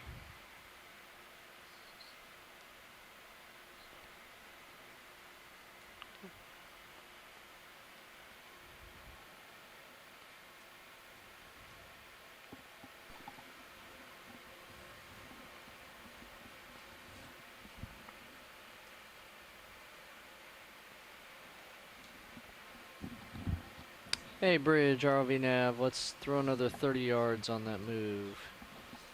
Your mic's off. Thank you. That's okay, roger that. So my mic had been off. Actually, I'd asked Scott a question earlier, and you probably heard the answer, but not the question. my question had been that it seemed that the larger organisms, were spaced evenly apart, and so Scott gave, I think, an interesting answer to that. Go ahead, snaps of it. Oh, yep, sea star here, another one of these. All right. Evoplosomal, is that it? Yeah.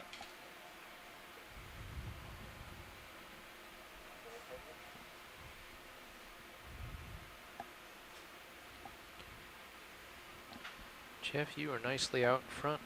All right. So I guess going back to what I was saying earlier when I noticed that my mic was off, I just wanted to share an interesting statistic. So I was trying to read a little bit about manganese crust, since that's such an important component of the seamounts here. So there are sort of two or more, I guess, ways in which we can see manganese on forming hard surfaces on the seafloor. What we're seeing now is a crust. So that is the manganese. It's attaching to rocks that are already there, a surface that's already there, and they're sort of building on top of that. Another form that we can see, that we haven't seen here, but is more common on the seafloor and sometimes in sandy environments, is the manganese nodule. And I think this is going to be a hot topic eventually for deep sea mining, because those manganese nodules can hold a lot of very valuable metals. But how those form is that you get the manganese nucleating onto a small fragment, maybe a shell, a shark tooth is possible too, any small hard piece, and it starts to form a crust around it. And then I believe the idea is that these nodules grow bigger, and they actually are rounded because of bioturbation in the sediment, so they actually move the pieces back and forth, and so they become round instead of having just a crust on top. So anyway, where I'm going with the story is that I read an interesting statistic that if you take all of the deep sea manganese nodules that have formed sort of over the past 12 million years and are now sitting on the seafloor, it would amount to about 100 billion tons of manganese, which is a huge amount. And so that equates to be about equal to the weight of 250,000 super oil tankers. So that is a huge statistics. That's a lot more than I expected. So you can imagine this is a huge reservoir of manganese that's on the seafloor. And I imagine that deep sea mining will become a very important topic sometime in the near future when we can figure out how to harvest these nodules. I think you're right. Deep sea mining is already an issue that is being discussed in many different corners of the deep sea research world. And there's at least one company that I know of that has begun deep sea mining down in the Indonesian region,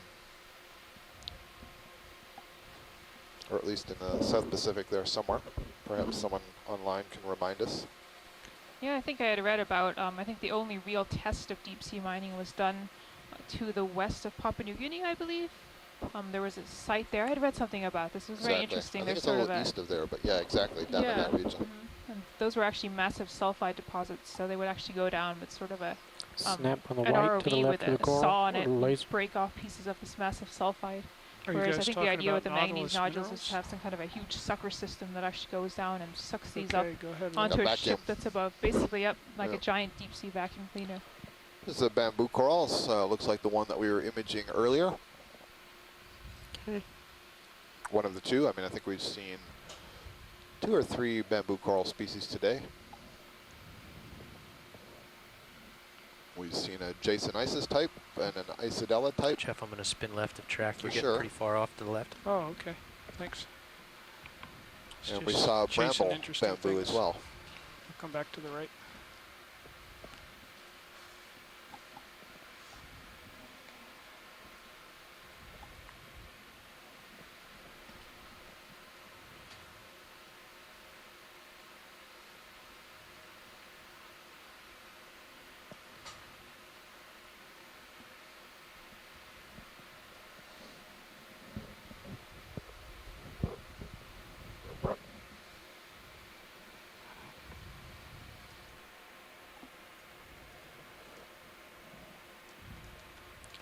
So this is really interesting as you look at the ground that we're traversing right now, it's clear that the number of corals and the number of sponges has gone down some from what we saw earlier. And Probably looks just you can black. also Oh, it's see rock. more easily, perhaps in the Sirios view, that it looks a little bit Looks like less steep than it was before. And as we in the Yeah, just go in. control far room away on here that. look at our screen with the high pack on it. The high pack shows the bathymetry, the map, basically, that we had prepared.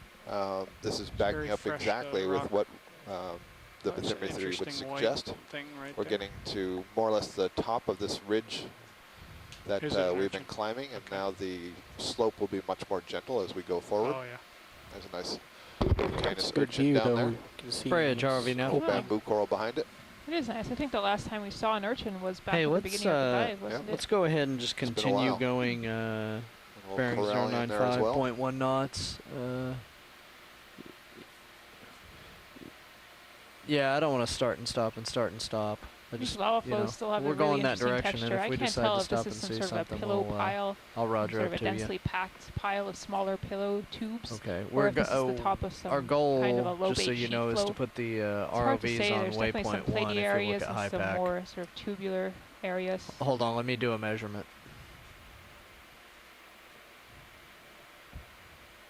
But it's kind of striking how I guess consistent Yeah, the hard currently it's bottom has about been coming 290. up here. We haven't seen any Yeah. sort of thick piles of sediment anywhere, even Roger within that. inside of the camera. And I think if we were going to see them, Yeah, this it would sounds be like it's the area seems that like we'd it's see doing them. great. So One of the why reasons that fix we it? targeted the particular area that we're diving in today is that it is a ridge feature that's extending Thanks. from the northwest side of the seamount, and we hypothesized that because of the way that ridge sort of stuck off the flank of the seamount, that perhaps the currents would be accelerated up over basically the spine of that ridge, and that's really what we've been traveling today. And this kind of backs up those ideas. We'd have to go off the spine and into the gully next to the spine to see if, in fact, there's more sediments there to be able to determine if that hypothesis is correct, or just that this whole side of the seamount, for example, has no sediments, perhaps because, as Tim Shank noted earlier, with the Gulf Stream kind of whipping along here and carrying pretty deep, that maybe it's Now, keeping more sediments from being able to settle in the fast-moving water. That sounds perfect. So lots of different hypotheses Yeah, to no test. This is kind of interesting because it's clearly a lot Sirius flatter, is and on yet there's track. still You're not a lot of getting in the accumulation. center of my sediment. track. Okay. Still pretty far out in front, right? You are. Yeah, I guess the very spaces between plenty these far out front. lobes are more Okay. consistently filled with this kind of strange Yeah, iron-stained rubble. There's Or, a I guess, 40-degree biological camera rubble. angle, so right, and with all this Okay. biological Middle of the rubble, it tells sweetest you spot that you there's could be. still plenty of stuff upslope, or else, you know, they may have Just fallen in wander place, I this way for a suppose, while. but it's more likely that they're tumbling downwards and getting broken up. Yeah, I have to wonder if we went a couple 100 meters further up towards the top of the seamount, if we'd suddenly find a huge, I don't know, garden of corals growing there, Right. maybe on some edges. Well, I'll say that we picked a good day to find a spectacular seamount to dive on, because we've been blessed with an extra couple of hours of bottom time today. So we're going to be able to make even more headway and be able to explore a larger part of this feature. This is one of the things that we do, is transit very slowly so we can get these exquisite close-up images that you all love to see, be able to identify as best as possible what we see, but that the cost of that is that we don't get to cover a whole lot of ground. So today we'll get to cover a little bit more ground, so have our cake and eat it too.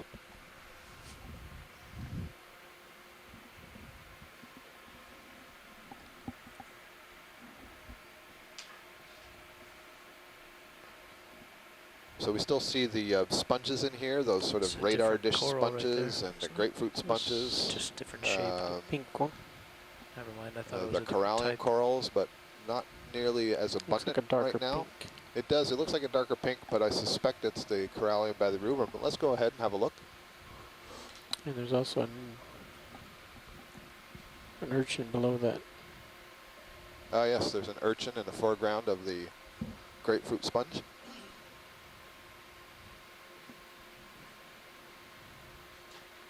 Now it's my turn to be confused by the current a little bit. Hi, Scott. Could we look in at one of the rock view and just see whether these short little ox corals are still rocks, or whether they've gone away as well? Okay, really. Sure, Rian, we can do that. So we're going to get a zoom in here, just look at this pink coral. And as we do, let's also look over the surface of the rock. Oh, actually, there's a really nice stone there with some zoanthids on it. So one of the questions just posed by Rian Waller there, University of Maine, is whether we have, as we've moved up the slope and got onto this flatter part, have we also lost that dense carpet of octocorals that we were seeing earlier? So this is indeed Corrallium. We believe it's Bathyrubrum. You know, it's a little bit chancy to announce the species name without actually having it in your hand and looking at it, but we do know that this species is present on other seamounts in the chain in this approximate depth zone. Les Watling did note earlier that if the white corallium that we're seeing is the species Corrallium niobe, then this would be a new depth Full record. screen. That coral is not known from below 1,900 meters, and we are at 2,500 meters and have been deeper. So that would be a new depth record for that species. So very interesting. So the rock here looks pretty clean, Rian, of most of the stuff. I noticed on the side there was a line of some polyps. They were actually zoanthids. Oh yeah, there are some here. So they're just really hard to see. They're not nearly as dense as they were down below, but I saw a couple of them up above there. You can see just in front of that flat bluish sponge, there are 2 of them. And here's a bunch that are overgrowing. Let's see, is this the same thing? It's hard to know. This actually looks a little bit different. Definitely not the carpet that we were seeing before. It's definitely more sparse. Absolutely, Rian, I agree. And this thing that's overgrowing this skeleton, I think might be different. You notice that the base where the polyps are rising is not transparent. But in the foreground, just below it, were some of those, the polyps that were overgrowing in a sort of a carpet style down below. So they're still here, but they're not nearly in abundance. So we now have fewer of the carpeting octocorals. I don't see any of those little dendritic forams. The sponges are much fewer in number. So very interesting, this transitional zone that we've just come across. And that may be because it's not quite as steep here. Perhaps the currents aren't flowing down the slope as much, but could be several other hypotheses as well.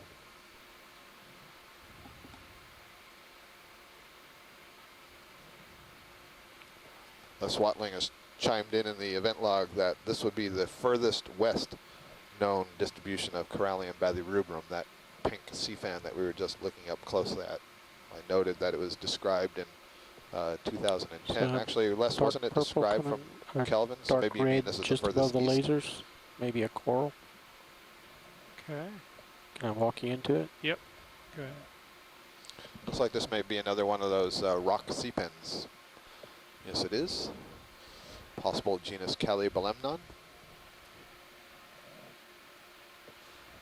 Sort of has that inflated peduncle that, in this case, I'll have to pull out the paper, There's but the worm. they there's do a worm create to the kind of a left of little it. suction to it. Oh yeah, so there's a polychaete worm. I can actually see the parapodia, the flattened arms or paddle-like structures that arise from each of the Something segments. just swimming into view. Yeah, Oh, it's a little swimming. mysid, I think.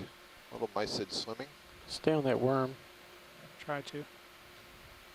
It's also one at the top, sort of center of your screen. Some sort of 8-legged creature to the right of center now.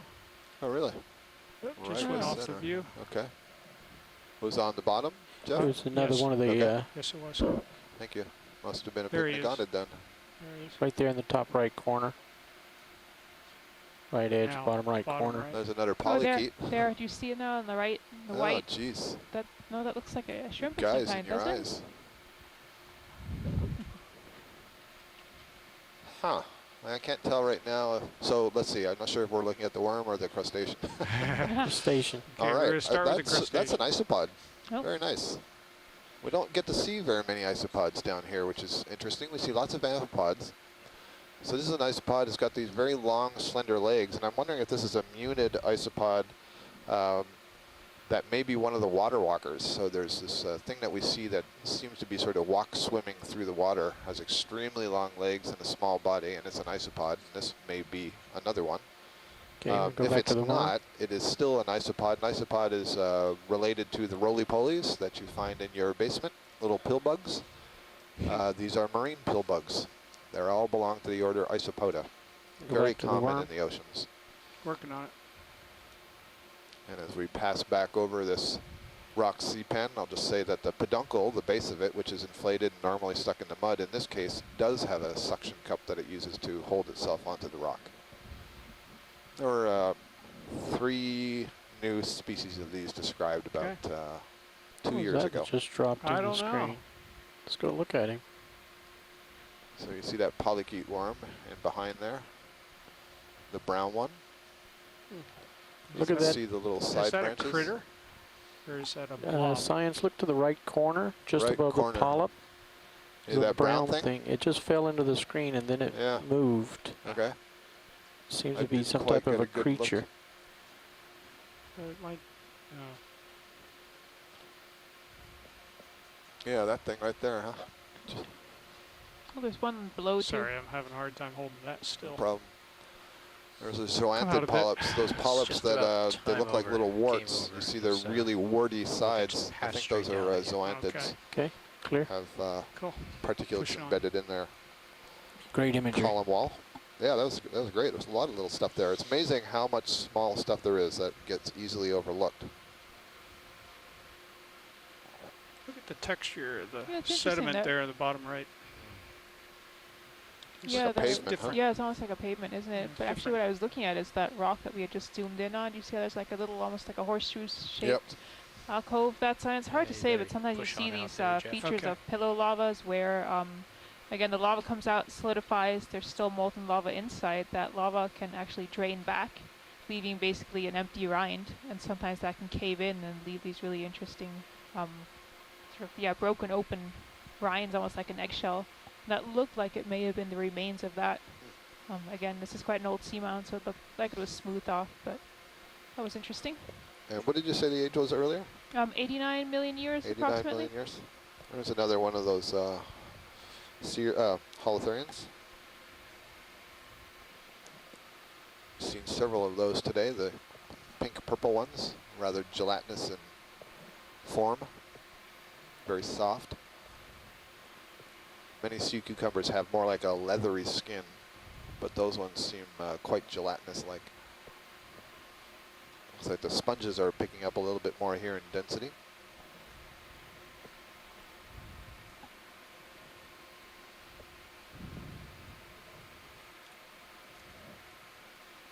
Surely a Metallogorgia or Iridogorgia have got to make their appearance soon. Todd, can I swap with you again? Can do. Stand by 1, okay? Okay, I'll just push out in front here and get centered.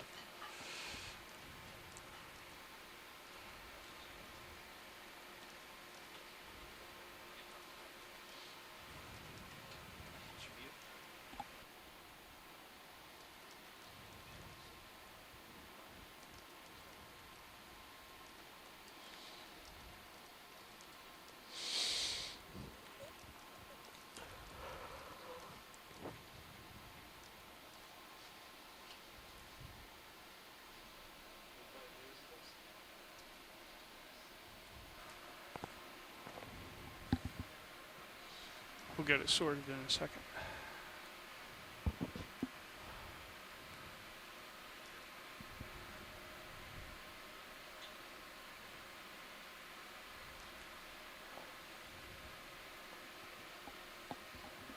Hi, Josh. Hi, Jeff. I want this shot from Sirius. That's my computer background. It's a nice picture. Yeah.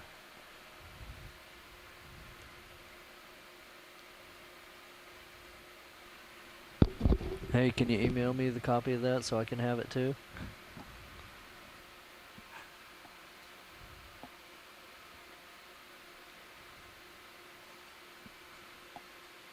Looks like I've gotten pretty far out in front. To the right of the lasers, that pink coral above it is a red something another. Red. Right to the edge of the screen. Oh, okay. See the red? I do see the red Okay. next to the grapefruit. Yeah, we can snap on it. It's probably one of those corals, but...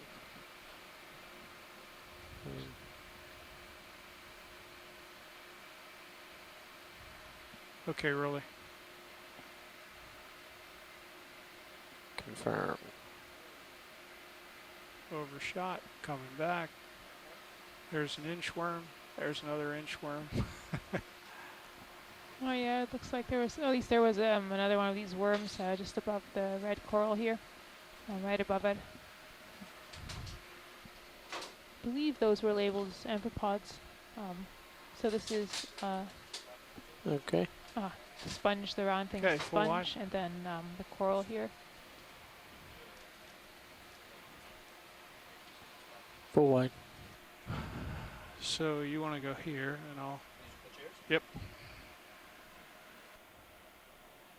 Okay, so the Science, pink brief coral was pause while we Corrallium. switch chairs.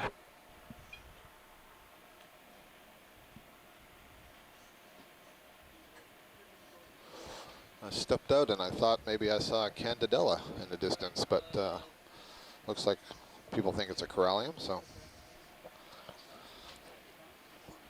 Oh, looks like we're having a watch change. I think I saw some more of those little sort of worm creatures. Were those amphipods? Is that what you were calling them? The stick sort of, they had sort of an attachment on one side and they would kind of jump from surface to surface. Those are caprellid amphipods or skeleton shrimp. Yep, that's what it looked like. Science, got a pilot back in the seat. Just doing musical chairs here for the next hour, staying fresh. Get a little bug-eyed, staring at the screen. Yeah, it's a lot of focus for a couple hours. So we have, I think we've got a very steady ship move on the way to waypoint 1, Science. And ready to keep scooting along and looking at whatever you want to look at. That sounds great.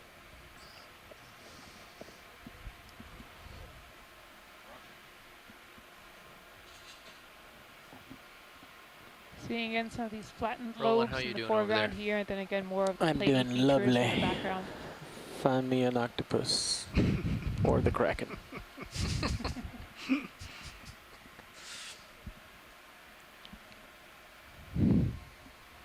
I think this is one of the few dives where we haven't seen any detritus yet. Or I haven't anyway. Take it there's not a lot of traffic in this part of the world. I would imagine.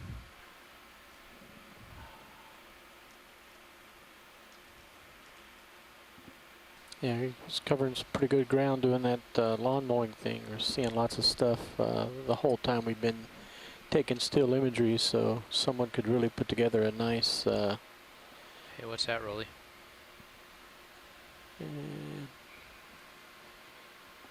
Not seeing anything special. Oh, it's one of those red corals. Oh, okay. Yeah, it's a very young Anthomastus coral, so you can see the little toadstool What's shape. the white thing on it, though? That's an amphipod crawling on its surface, I believe. Ah, yes. Yep.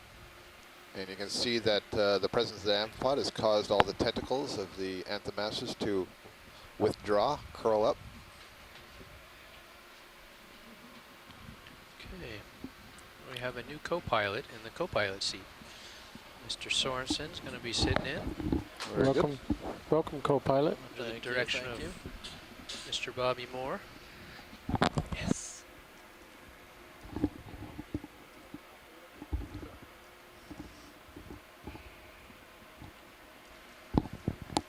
All right, so what are we doing?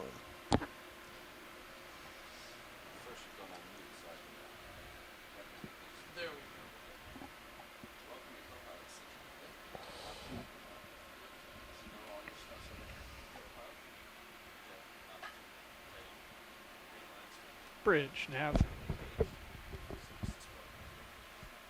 Hey, I just sat down in this seat. What's our bailout plan?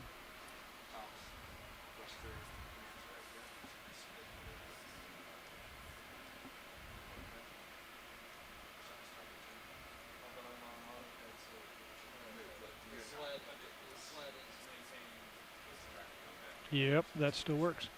Okay.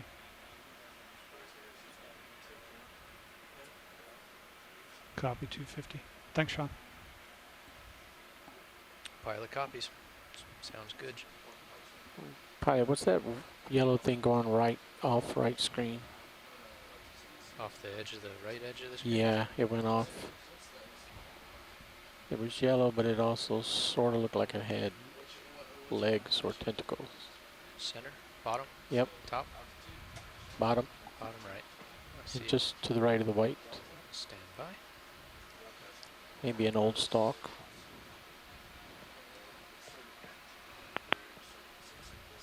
Okay, partial.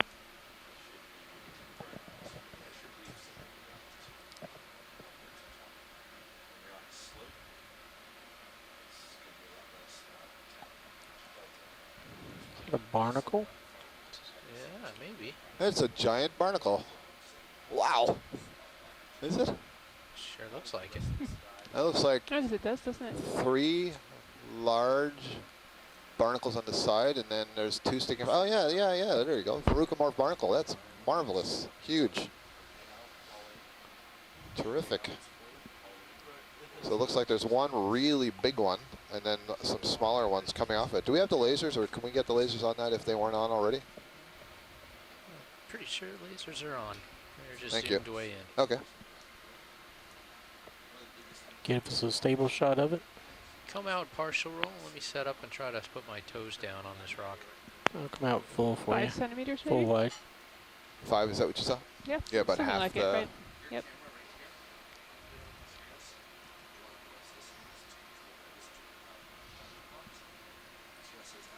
Okay, go in. Maybe even a little bigger than 5. That's a really big barnacle. Hey, Jeff, will you reach over and hit the stick lock button And you for can me? see some of these little clumps of the octocorals sticking out of the bottom that we've noted before. Maximum. Something like a cornularia or a nephtheid soft coral. I also see just behind this barnacle, that whole structured barnacle, so if we could center that whole thing up. Center screen for me. I'd like diagnostic view, ROV. Science, and are sensors. you actually keying up to Thanks. the pilot? Because if you don't key, they may or may not I be have the listening. pilot on, but I'm not sure he I hears can me. hear pilot. I'm sorry. Go ahead, Yeah. Scott. Yeah, I three wanted that people whole talking thing to in me. view because the whole thing is it's one large barnacle with 3 smaller ones coming off of it. Pilot Thank you. copies. So what you're seeing extending towards you that has the very Co-pilot, bright can you red tilt down, sticking please? out like a fan, Keep me in view. those are the legs of the barnacle. So again, the barnacle is a crustacean, so it's related to a shrimp. And at a larval stage, the shrimp larva, the barnacle larva settles, undergoes a metamorphosis and grows into this kind of a thing. It basically settles on its head, attaches it with essentially its antennae to the head, undergoes a metamorphosis in the back legs that would normally be used for swimming in a shrimp. In this case are used for kicking out of the shell, these plates that it's created around its body for grabbing stuff out of the water column. And if we zoom in a little bit, what you'll see is that these are That is maximum zoom. legs that have, okay, thank you. These are legs that have 2 branches. So you can sort of see that. You see the bright red at the base coming out of the opening of the plates, and then they bifurcate into 2. So each limb is what's called biramous, 2-branched. And then the limbs themselves have little seedy, little hairs coming off the side. So it's created a fan, and when it's feeding, you would see that fan sort of grasping forwards into the water column to grab food. So I see 3 barnacles, one that are just described with the limbs out, then the 2 that are pointed towards us don't have the limbs out, but then that really big thing that it's on is yet another barnacle, and the plates are all closed on the right side, so the legs would come out there, so really quite large. Okay, Rolly. Ready for Wes lasers. Watling is pointing out also that at the tip of that largest barnacle, the tip of the plates, there were the little dendritic structures that we saw earlier, those small Pick up, foraminifers, the fly off. single-celled animals. And then there's a rock sea pen in the background. Gotta go. Serious. Yeah, Les, this, I Just think, over, does have D2. a stalk. This looks Gotta like push out. lepatomorph to me.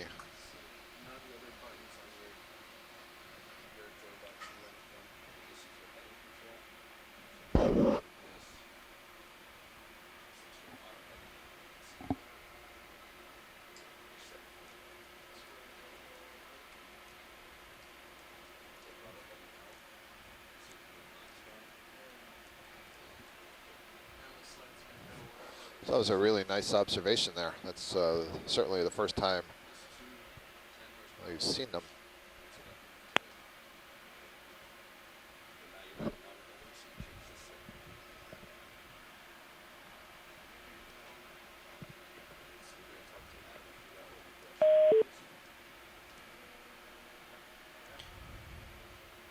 Okay, co-pilot D2's pushing out if you want to tilt back up and keep me centered.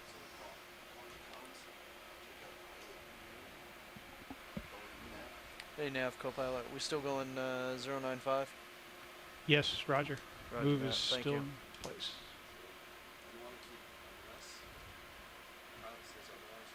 Snap zoom on the star, Stand by, I'll get you centered. It's just for identifying. who's co-piloting, because my co-pilot wasn't responding. Now you have two of them. It's like having two watches.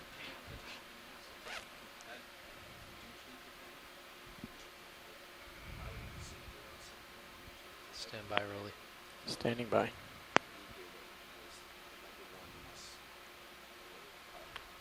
Thanks, Todd. I've seen what I wanted to see. Okay.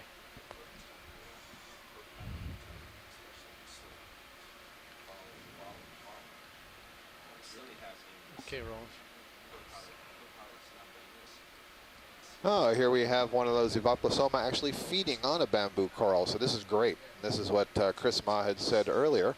These Evaplasoma are specialist predators of cnidarians. And here you can see one on a bamboo coral colony. And there are very few polyps on this colony, which shouldn't be too much of a surprise with that large thing feeding. It's not quite wrapped around right now, but this is nice. You're going to get to see the underside of the sea star. Normally we get to see the upper side, but you can see there are those grooves in the center of each of the arms, and you'll see the tube feet in those grooves. We'll get a little bit closer. And at the center of that is the mouth. And very often we see, when we see this sort of situation with the Evaplasoma feeding on the bamboo, we see it folded over, so the arms are folded over and you don't even see the mouth, but now they're sort of hanging open. You can see that Co-pilot, can you keep me in view, the please? skeleton seems to be in that groove, and that's because the tube feet are hanging onto the skeleton and the mouth is backed up. And one of the things I'm not too certain about is whether this is the type of sea star that would extrude its stomach. There are various sea stars that are capable of doing that, basically extruding the stomach out of the mouth, wrapping it around their prey item, and beginning the digestion externally, and then basically slurping up what it's digesting. So it's unclear to me. I don't know that it's known yet exactly how they feed, because there aren't that many observations of this, but this is fantastic. You see the lower arm, you can see the tube feet attached to the skeleton, the way it's holding on. That is just exquisite, awesome. Are you full zoom, Roland? Chris, I hope you're enjoying this wherever you are, 'cause this is really nice. I want to tilt down toward the bottom. It's just so striking to me to sort of see this. It looks to me as if that branch should almost fall over with the weight of that sea star on it, and yet he's just hanging there. I mean, right. I mean, obviously there's some buoyancy for the water, but you're right. I mean, it looks so delicate, and yet there you go.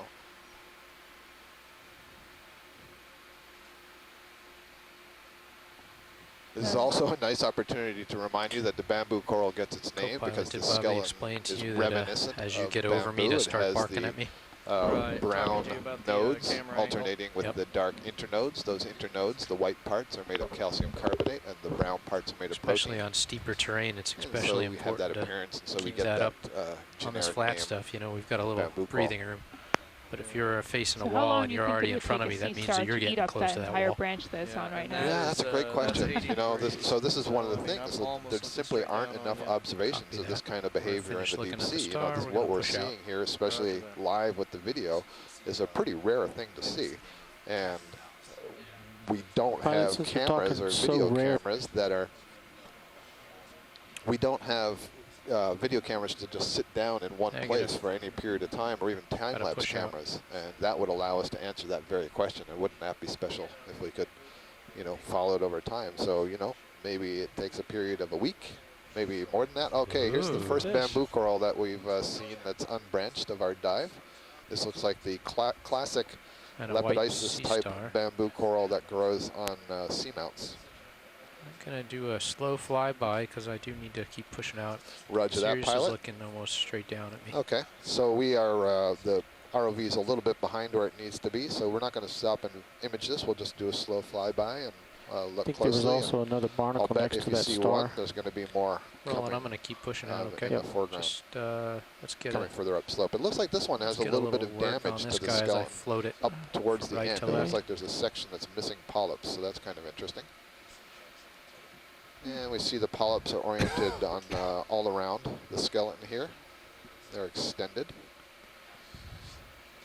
One of the things I don't see, oh, I do see, so this is in part for Les Watling, who he and I have been doing a lot of work on bamboo corals and trying to get the taxonomy and systematics down. I can clearly see with the polyps that have their tentacles retracted, the needle-like sclerites protruding above the top of the oral disc. Very nice.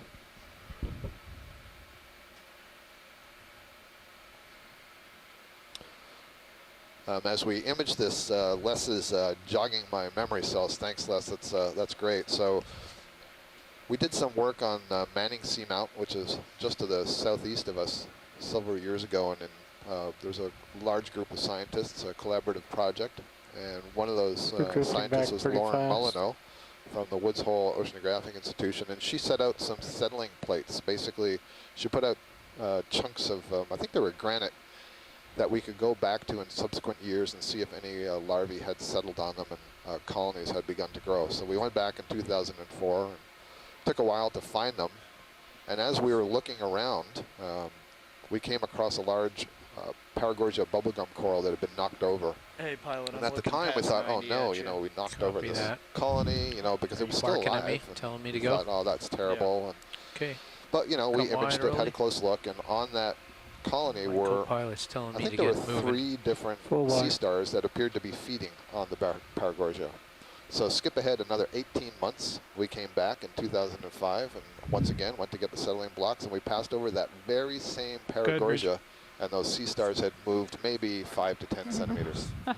So they were feeding pretty slowly. Life in the slow lane. Life in the slow lane, exactly. Fast. Metabolism is really slow in the deep sea. It's very cold. How cold is it here right now? It's 3.1 degrees Celsius, so it's very cold. Did that help? There isn't much food, so one of the ways to deal with that is you lower your metabolic rate. Your physiological reactions go a little bit slower. You don't need to eat quite as much food. I don't know what to say. But a lot of these organisms tend to live for a very long time, so that's one way to compensate in terms of being able to reproduce over a very long period of time. So it all ties together. Lobster, right? Thanks, Les. That was great for reminding me of that. Looks like we're passing a couple of more of these bamboo corals, probably in the genus Lepidisis. Roger that. And squat lobsters. Yeah. I'm still seeing this Probably really neat teaching you to pillowy be texture conservative below with us, your Delta although we're sort of on the 16 top is of the flow. very safe. They look a little more squashed. Could also be a lobate flow, but Looks like a black coral down here. I see it's a different kind of orange color. Okay. Yep. Did as Bobby we go right explain there, to you about starting and stopping the winch to be real gentle, Bathypathes, since it's such a massive sort of machine, not to feather-like black star that we saw snap earlier. it on and snap it off? Looks like it's dropping off on the other side here, doesn't does it? look Must be like on that. top Are of we- some kind of flow feature. we are at the top of So we're the looking, ridge Especially line here. don't just right let it now go. we're pointed almost due north. That's That's it. why. That's Come what we're slam seeing. into a Yep, stop. surface drop off.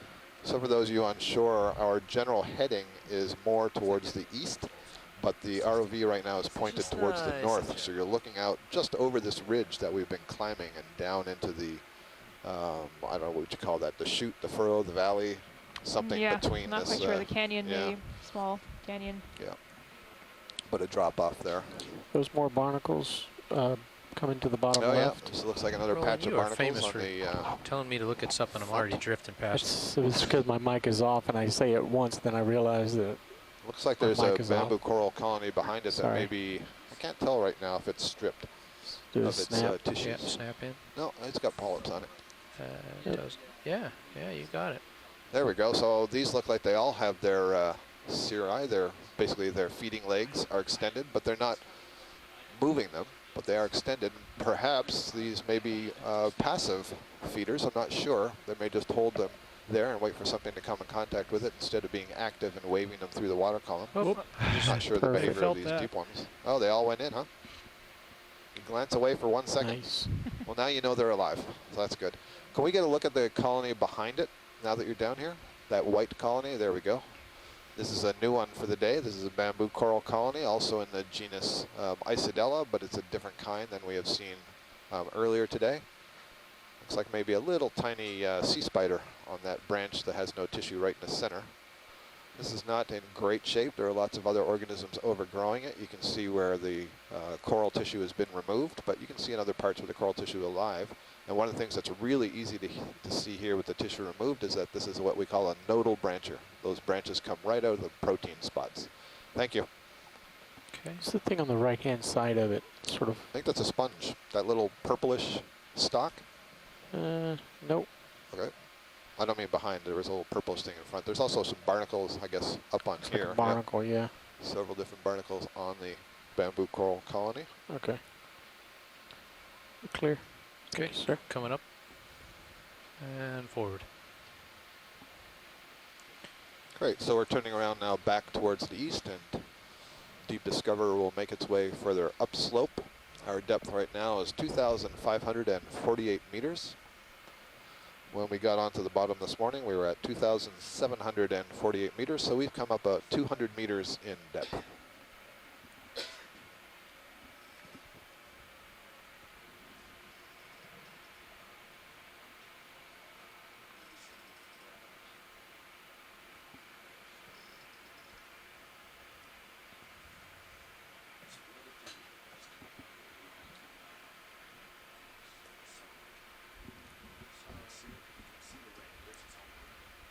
There's another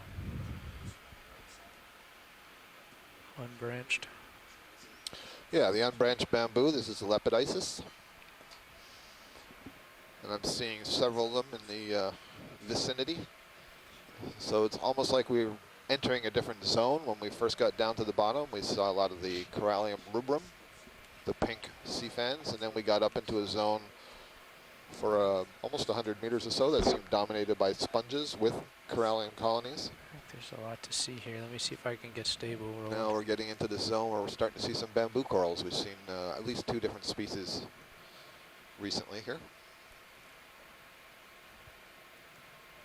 Still have our grapefruit sponges, and we still see collected in between these rocks some sediments and a lot of this white stuff, which appears to be pteropod shells. A pteropod is a pelagic snail, and when it dies, its shell settles to the bottom. Okay.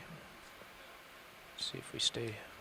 There's also an interesting yellowish brown beige colony that's on the top side of that rock on the right side. That might be interesting to get a look at if we're in a position to do so. Stabilizing. Okay, Roland, can go in. I'll just scan around here a little bit. Very nice. You can see how transparent the tissue is. You can clearly see that internal skeleton through the tissue of the bamboo corals. You can see each of those polyps, the little zooids, are connected to one another by that tissue. And what you can't see, but what I can tell you, is that the digestive space, called the gastrovascular cavity, is connected among all of the polyps of that colony. You can also see little white spots in the tissue. Those are called sclerites, made of calcium Bobby carbonate. to show you where the lasers are to turn them on and off for me. You want to tilt down? Microskeletal structures, and or some of the polyps that you're looking on, looking straight down onto the bright pink. The bright pink is the mouth. You can see these little needle-like structures that are arising between the tentacles. We refer to those as intertentacular needles or mesenterial needles. And when the polyp contracts so that the tentacles are pulled in, those needles remain. I had just turned them off. I just wanted Bobby to show you where to. And you can hear, you can listen into the science if they ask for them on or off. You can be ready just to do it. Okay. Yeah, lasers are secure. Okay. Very nice. Want to look at the base? Yep. And we So have this is a very sort of, if you will, classic Lepidisis type morphology. Thing on the top right of the rock. Big whips. Genetically, we see these very common seamounts. There. And to the right edge. Is there anything closer to center, Roland? Let's look at first. He didn't request anything else. Okay. Scott, you want to try to swivel over to that? The beigeish brown one in the upper right? Top of the rock? That's the one, thank you. Let me try to... Just want to make sure that we're not missing any scleractinian corals here for our scleractinian friends. A scleractinian is a stony coral. That would be the kind of coral that makes up the reefs in the Caribbean and the Great Barrier Reef. More common to people when you use the term coral. What we've been looking at for most of the day are octocorals. But in fact, this is a dead skeleton that has been overgrown with zoanthids, which is that colonial anemone, and a bunch of little hydrozones, and possibly the dendritic forams. Thank you, Todd. That was enough. Is there anything else to look at here? No, sir, not from my perspective. Okay. Susan, are you good? Nothing hidden or exciting? Good. I don't see anything. Well, actually, this rock amazing. that we're looking at right now has sort of Which an maybe if interesting we're texture. here, See look how at the it comes sediment over the since top? it changes here. Yeah, go ahead. It does, yeah. I just stepped out of the room to find a paper. Down here, and then I'll tilt back up. Maybe Yeah, there's a it's little more light interesting. further up. And Todd, you can't bait me that way by saying is there anything exciting, because it's all exciting. Ha ha ha. Nice try. Yeah, it looks like there's some Okay. darker sediment that's come down from above, piling And up a here. little lighter, a little more Covering light up out this- there. Yeah, there in the background. Let's see if we can zoom in on that and then maybe move up to the edge of that rock. Okay, Susan. Please, thanks. Like right there. Oop. Yep, A right little there too at the much. edge there. Yeah, again, I think that's a lot of manganese crust. I It'd be really believe great our if we could co-pilot's somehow about to break bark off at me to get moving, some of so this rock. But that's a good view. when you're ready, video. You know, to tell the See it. sediment looks more broken up there. Could have come from further up on the seamount. Sandy. Also got a good view there of that Oh, pink corallium skeleton, and just a reminder that in that particular case, that particular species, the color is embedded in the skeleton, whereas some of these other corals, the color is in the tissue and not the skeleton. Oh, right. Yeah, nice lobes here. Lava lobes.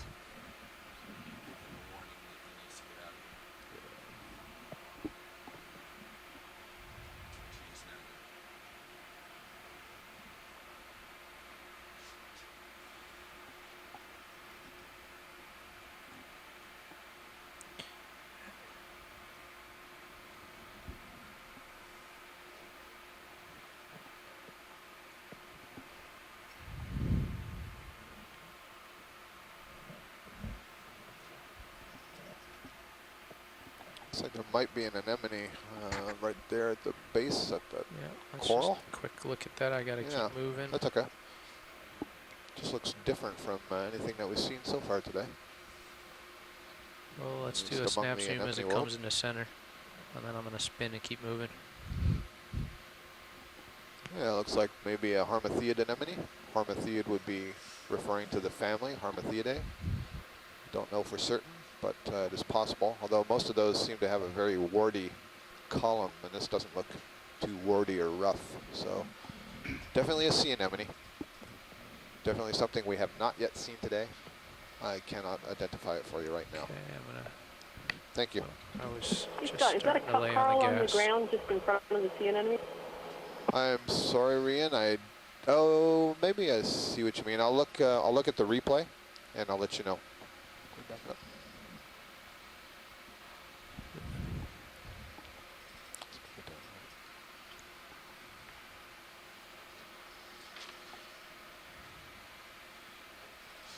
Go back a bit.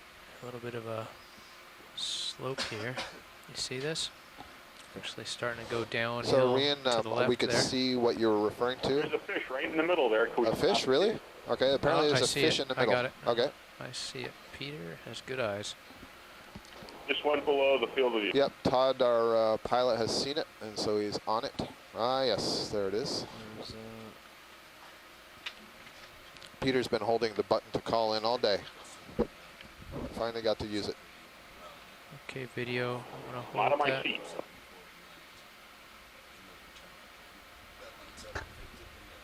Feel free to call in and describe what you're looking at, Peter. and it looks like Todd's going down a little bit. So. I am a little bit. Looks like a brotulid or something to me. Yeah, I haven't messed with it yet. Yeah, exactly. It's a little, Just starting to little think faded. Maybe Lamarannus. And ophidiid is that, Look at the frame grabs. And we're getting another close-up here, Peter, coming. Well, I think we're going to end up going down because we're going here and the vehicles are here, so we're actually going to come across. Partial. We've seen some of these before using the rubble. The coral rubble as cover. So that they're in the same kind of habitat here on their goal Atlantis. is to put He's out pretty far in front of me, Roland. Let me push out. That's a big flat sponge Right. he ran into. That's what we would call a cuskeel, right? Very steep Yeah, terrain. that's what you Yeah, in it's the dropping off non-ecological here. world might call a cuskeel. Thank you.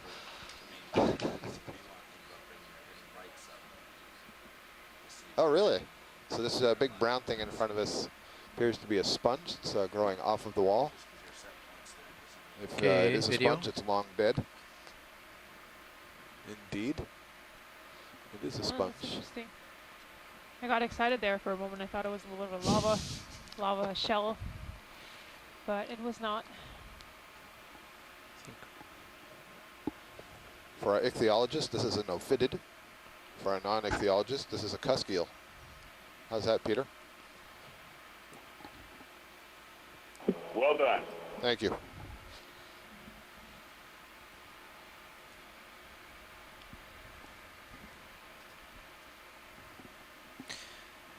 That fish probably weighs about a few grams, and D2 weighs about 9,000 grams. Sorry, 90,000 grams. A lot more than 9,000 grams, I think. 9,000. Let's do the multiplication. 1,000 grams. 9,000 grams. 9,000 grams. I've noticed, I've been looking at the rocks here. There's definitely a color change. I think there's more sediment coming down here. There's more of this orange, brown-orange color. And I guess one place in which we see sort of pervasive kind of staining or orange iron staining of rocks is in hydrothermal vent areas. So if there's hot fluid moving up through, often you get a lot of iron being precipitated out into rocks. When there's widespread alteration of the rocks, that the hot fluid is moving through. Looks pretty pervasive here. Full Again, wide? you can't tell how much of this is that. on the surface and how much is really inside the rock. But it is pretty striking. It looks like we're sort of on the side of the ridge we've been moving up. And it almost looks to me like we're getting sort of a cross, I guess a side view of the lobes that we were moving over. I can't Like this hear you. surface area here has Muted? been kind of scraped away. Yeah, I'm So looking instead of straight seeing down the on tops you. of the Okay, lobes, we're we're seeing the push out side of this 095. lobate sheet flow. It's pretty interesting.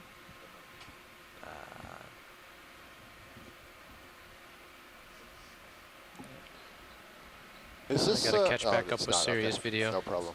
That Thought it was was great. branched, but Yeah. couple more bamboo corals here.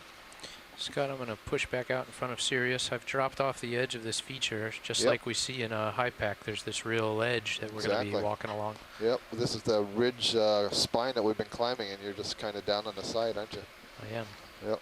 I didn't realize it was that sharp. At your right arm. The light bar. Okay. So that little wall that we were on is basically the side wall of the ridge that we've been climbing all morning. So it's kind of interesting that it drops off quite that sharply. That's Another not fish? really clear. Yeah, we got a second fish here, Peter. Got a So I hope you beautiful didn't go view for a from the nap. steel camera also. Nope, still here. Excellent. Yeah. Take it if you can get it.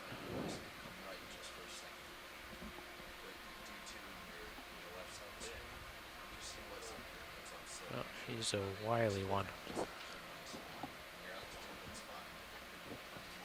It's like a slightly bigger, older version of the younger one, of the small. Turn it over All like right, that so a it looks little like bit. we've seen two of these ophidids. Here's another one, or maybe this may be the one that we were following before that I see See right that now. ledge up there? I do. It's coming gonna up come up center. and We're find all that. coming to get their moment in the camera. Hey, I'm gonna sneak up here. There's Sirius is right along a big ledge. Wow, I'm look at gonna that. Look at the view sneak in up there and have a look. the Sirius camera. Looks like we're coming onto a wall that is going straight up above us. Whoa. Oh yes. Ooh. Wow. Yes. Let's take a look at that. Oh, I look, like you can that. see the base of it now. Yeah, you can. It's almost Yeah, chalky. co-pilots It are should gonna be make a chalky out here, Big right? one like that. Well, Sometimes I mean, I'm okay, this driving is fairly D2 deep down, based on your but, camera instead of my own. Jason Chater had Oh. previously So if you mentioned like that they have swing found it, some it's a limestone little on disorienting. These seamounts Sorry. out here. No, that's fine. I was trying to Call it out if you're So gonna So do it. I Oh, don't okay. think it's Hey, I'm looking limestone, at the but wall. we'll take a look at it. I guess it's possible that it could be up here. Yeah. Seems a little deep for it, but So Yeah, I had this- other voices. So can you remind me, say again yeah, what this Jason thing said? really, yeah. So Jason had mentioned really that moves they quickly. have found. I'm not sure Yeah. who they is in this case, but perhaps the Dark, literature sticky looking shows Right. limestones out on some of the Seamount structure. Top right. And I'm I guess that's gonna not out of the question. It seems a little deep for spin and that. I face would this expect ledge. to see sort of Yeah, I mean, shallow would those be reef biogenic? carbonates. Yeah, because I wouldn't think That that would this be was ever shallower. exposed. What do you look Well, at when this you're, is Can the you big spin about flat 30 top degrees keel. left, Sirius? So this Yeah. probably was at the Co-pilot, surface at some just point. kind I of would look ahead expect of to where I'm see going because I'm going to some be sort sort of reef- sliding shallow left as I reef go building up here. carbonates at the top, but If you're looking at Sirius view, it looks ripply. The sediments does, there yeah, going down the slope. let's take a look. This looks like chalk again, Can we doesn't snap zoom? So, Snap zoom? It's not out of the question. but we're at 2.5 kilometers Two. deep. Yeah. Yeah. What is this? Yes. These are some, that looks like an anemone down there, but these look like serianthid tube anemones up here on the upper right. Oh, it's so hard to tell. This definitely looks carbonated. They're coming out of these again, holes. Like Do you think that's overhung? Is that going to snag the upper right swing arm? I don't think so. That's funny because I thought you were talking about the biology. Oh no, no, I I was like, what's wasn't. that? It's the wall. My apologies. I thought you were about to talk about the wall, and then you talked That's about the the top biology. of it there. Okay. All right, let's focus on that wall. Yeah, that, Yeah, look at this wall. that looks a It's lot like what we were interesting. seeing in the canyons at some It looks points. exactly like it, doesn't it? And, And yet it's overlaid by, well, I guess you're Lava telling me flows. that's, yeah, is lava it? flows. Yeah, it is. So that's, I mean, that's not out of the question. So we consider that the seamount grew, it rose above the surface of the ocean. There was maybe some shallow reef building corals Okay. around it. There's a reef there. Right. Then the seamount sinks again as it sort of, as the activity leaves it, it's cooling, the crust is sinking down, it's going below the surface again. Sometimes on seamounts or volcanoes we see this rejuvenated lava, so at the very end, after a long period of being inactive, you see some more lava coming out again. But we're so far down on the flank here, I'd have to look how close we are to the summit. I would be surprised to see that kind of pattern down here. But that's a really good description because I'd forgotten my sort of basic hotspot concept that, of course, you know, this was a taller feature ready at to some move time in back the out past when front it was there, over the I'm hotspot. kind which has of been pushing sort of out cooling slow, as yeah. it moves Okay. away, and so it's I shrunk. just So I wanted to was see thinking that that feature it's as I always been slid at this along. depth, Right. and the water had to come down to it, but that isn't the case. It may have grown taller, so, well, that's Yeah. really cool. And yeah, there's no way for us to know how much material was actually removed off the top of it. Yeah, It could have been a significant volcano sticking out like Hawaii is now. I see. We just passed over another bamboo coral, Bathypathes like. That's cool. I did not So expect to see coral a carbonate coming wall in the down here. top I did not center. either. That was very Something interesting. different, Roland? I'm not sure. We're coming in, it's sort of, Yeah, we get we're that coming depth straight in recorded. on it. Yellowish color. Yeah, this yellowish Yeah. brown thing, this does look a little bit different, Roland, I agree. I wonder if it's an Snap in old on dead that one from that's here. been overgrown with stuff. It is. I'm going to keep going and get stretched out a little more. Yeah, I think what we're going to see is that this is a corallium that is mostly dead and is overgrown with lots of other stuff. Yeah.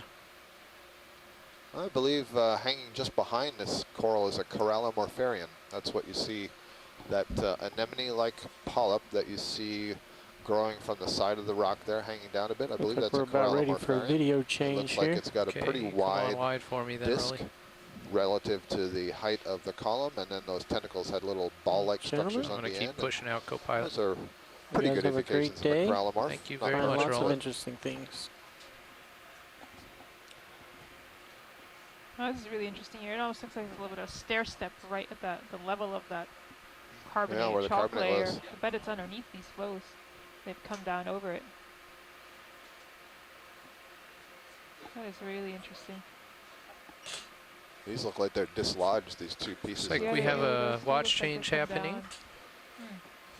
We have a watch change happening in the front row, so there's a little bit of activity here in the control room right now, and be catching the new watch up on the situation and where the vehicles stand, etc. So we'll just sort of stand by before we make any requests.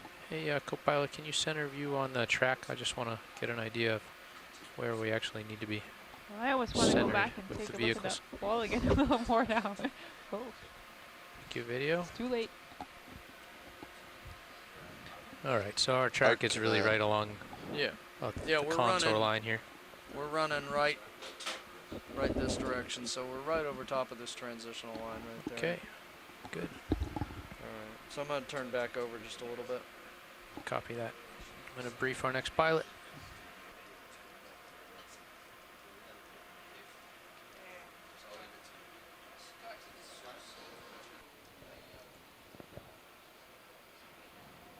Yep. And we've got that in the HERT cam. Yep, great. So Susan just verifying that there is a good HD video clip of that cliff, so we can go Okay. back and look at that more closely. Great, yeah, and I'd love to see what Jason thinks of that too. Uh-huh. Jason Chater. He's out enjoying the fall weather. I don't even know if he's He here. is. He missed it. He He missed did, it. he What missed was what was more important, the fine weather or the chalk wall on the seamount? He's got to contact Rian to find out where to get some of those bottles. As do I, actually.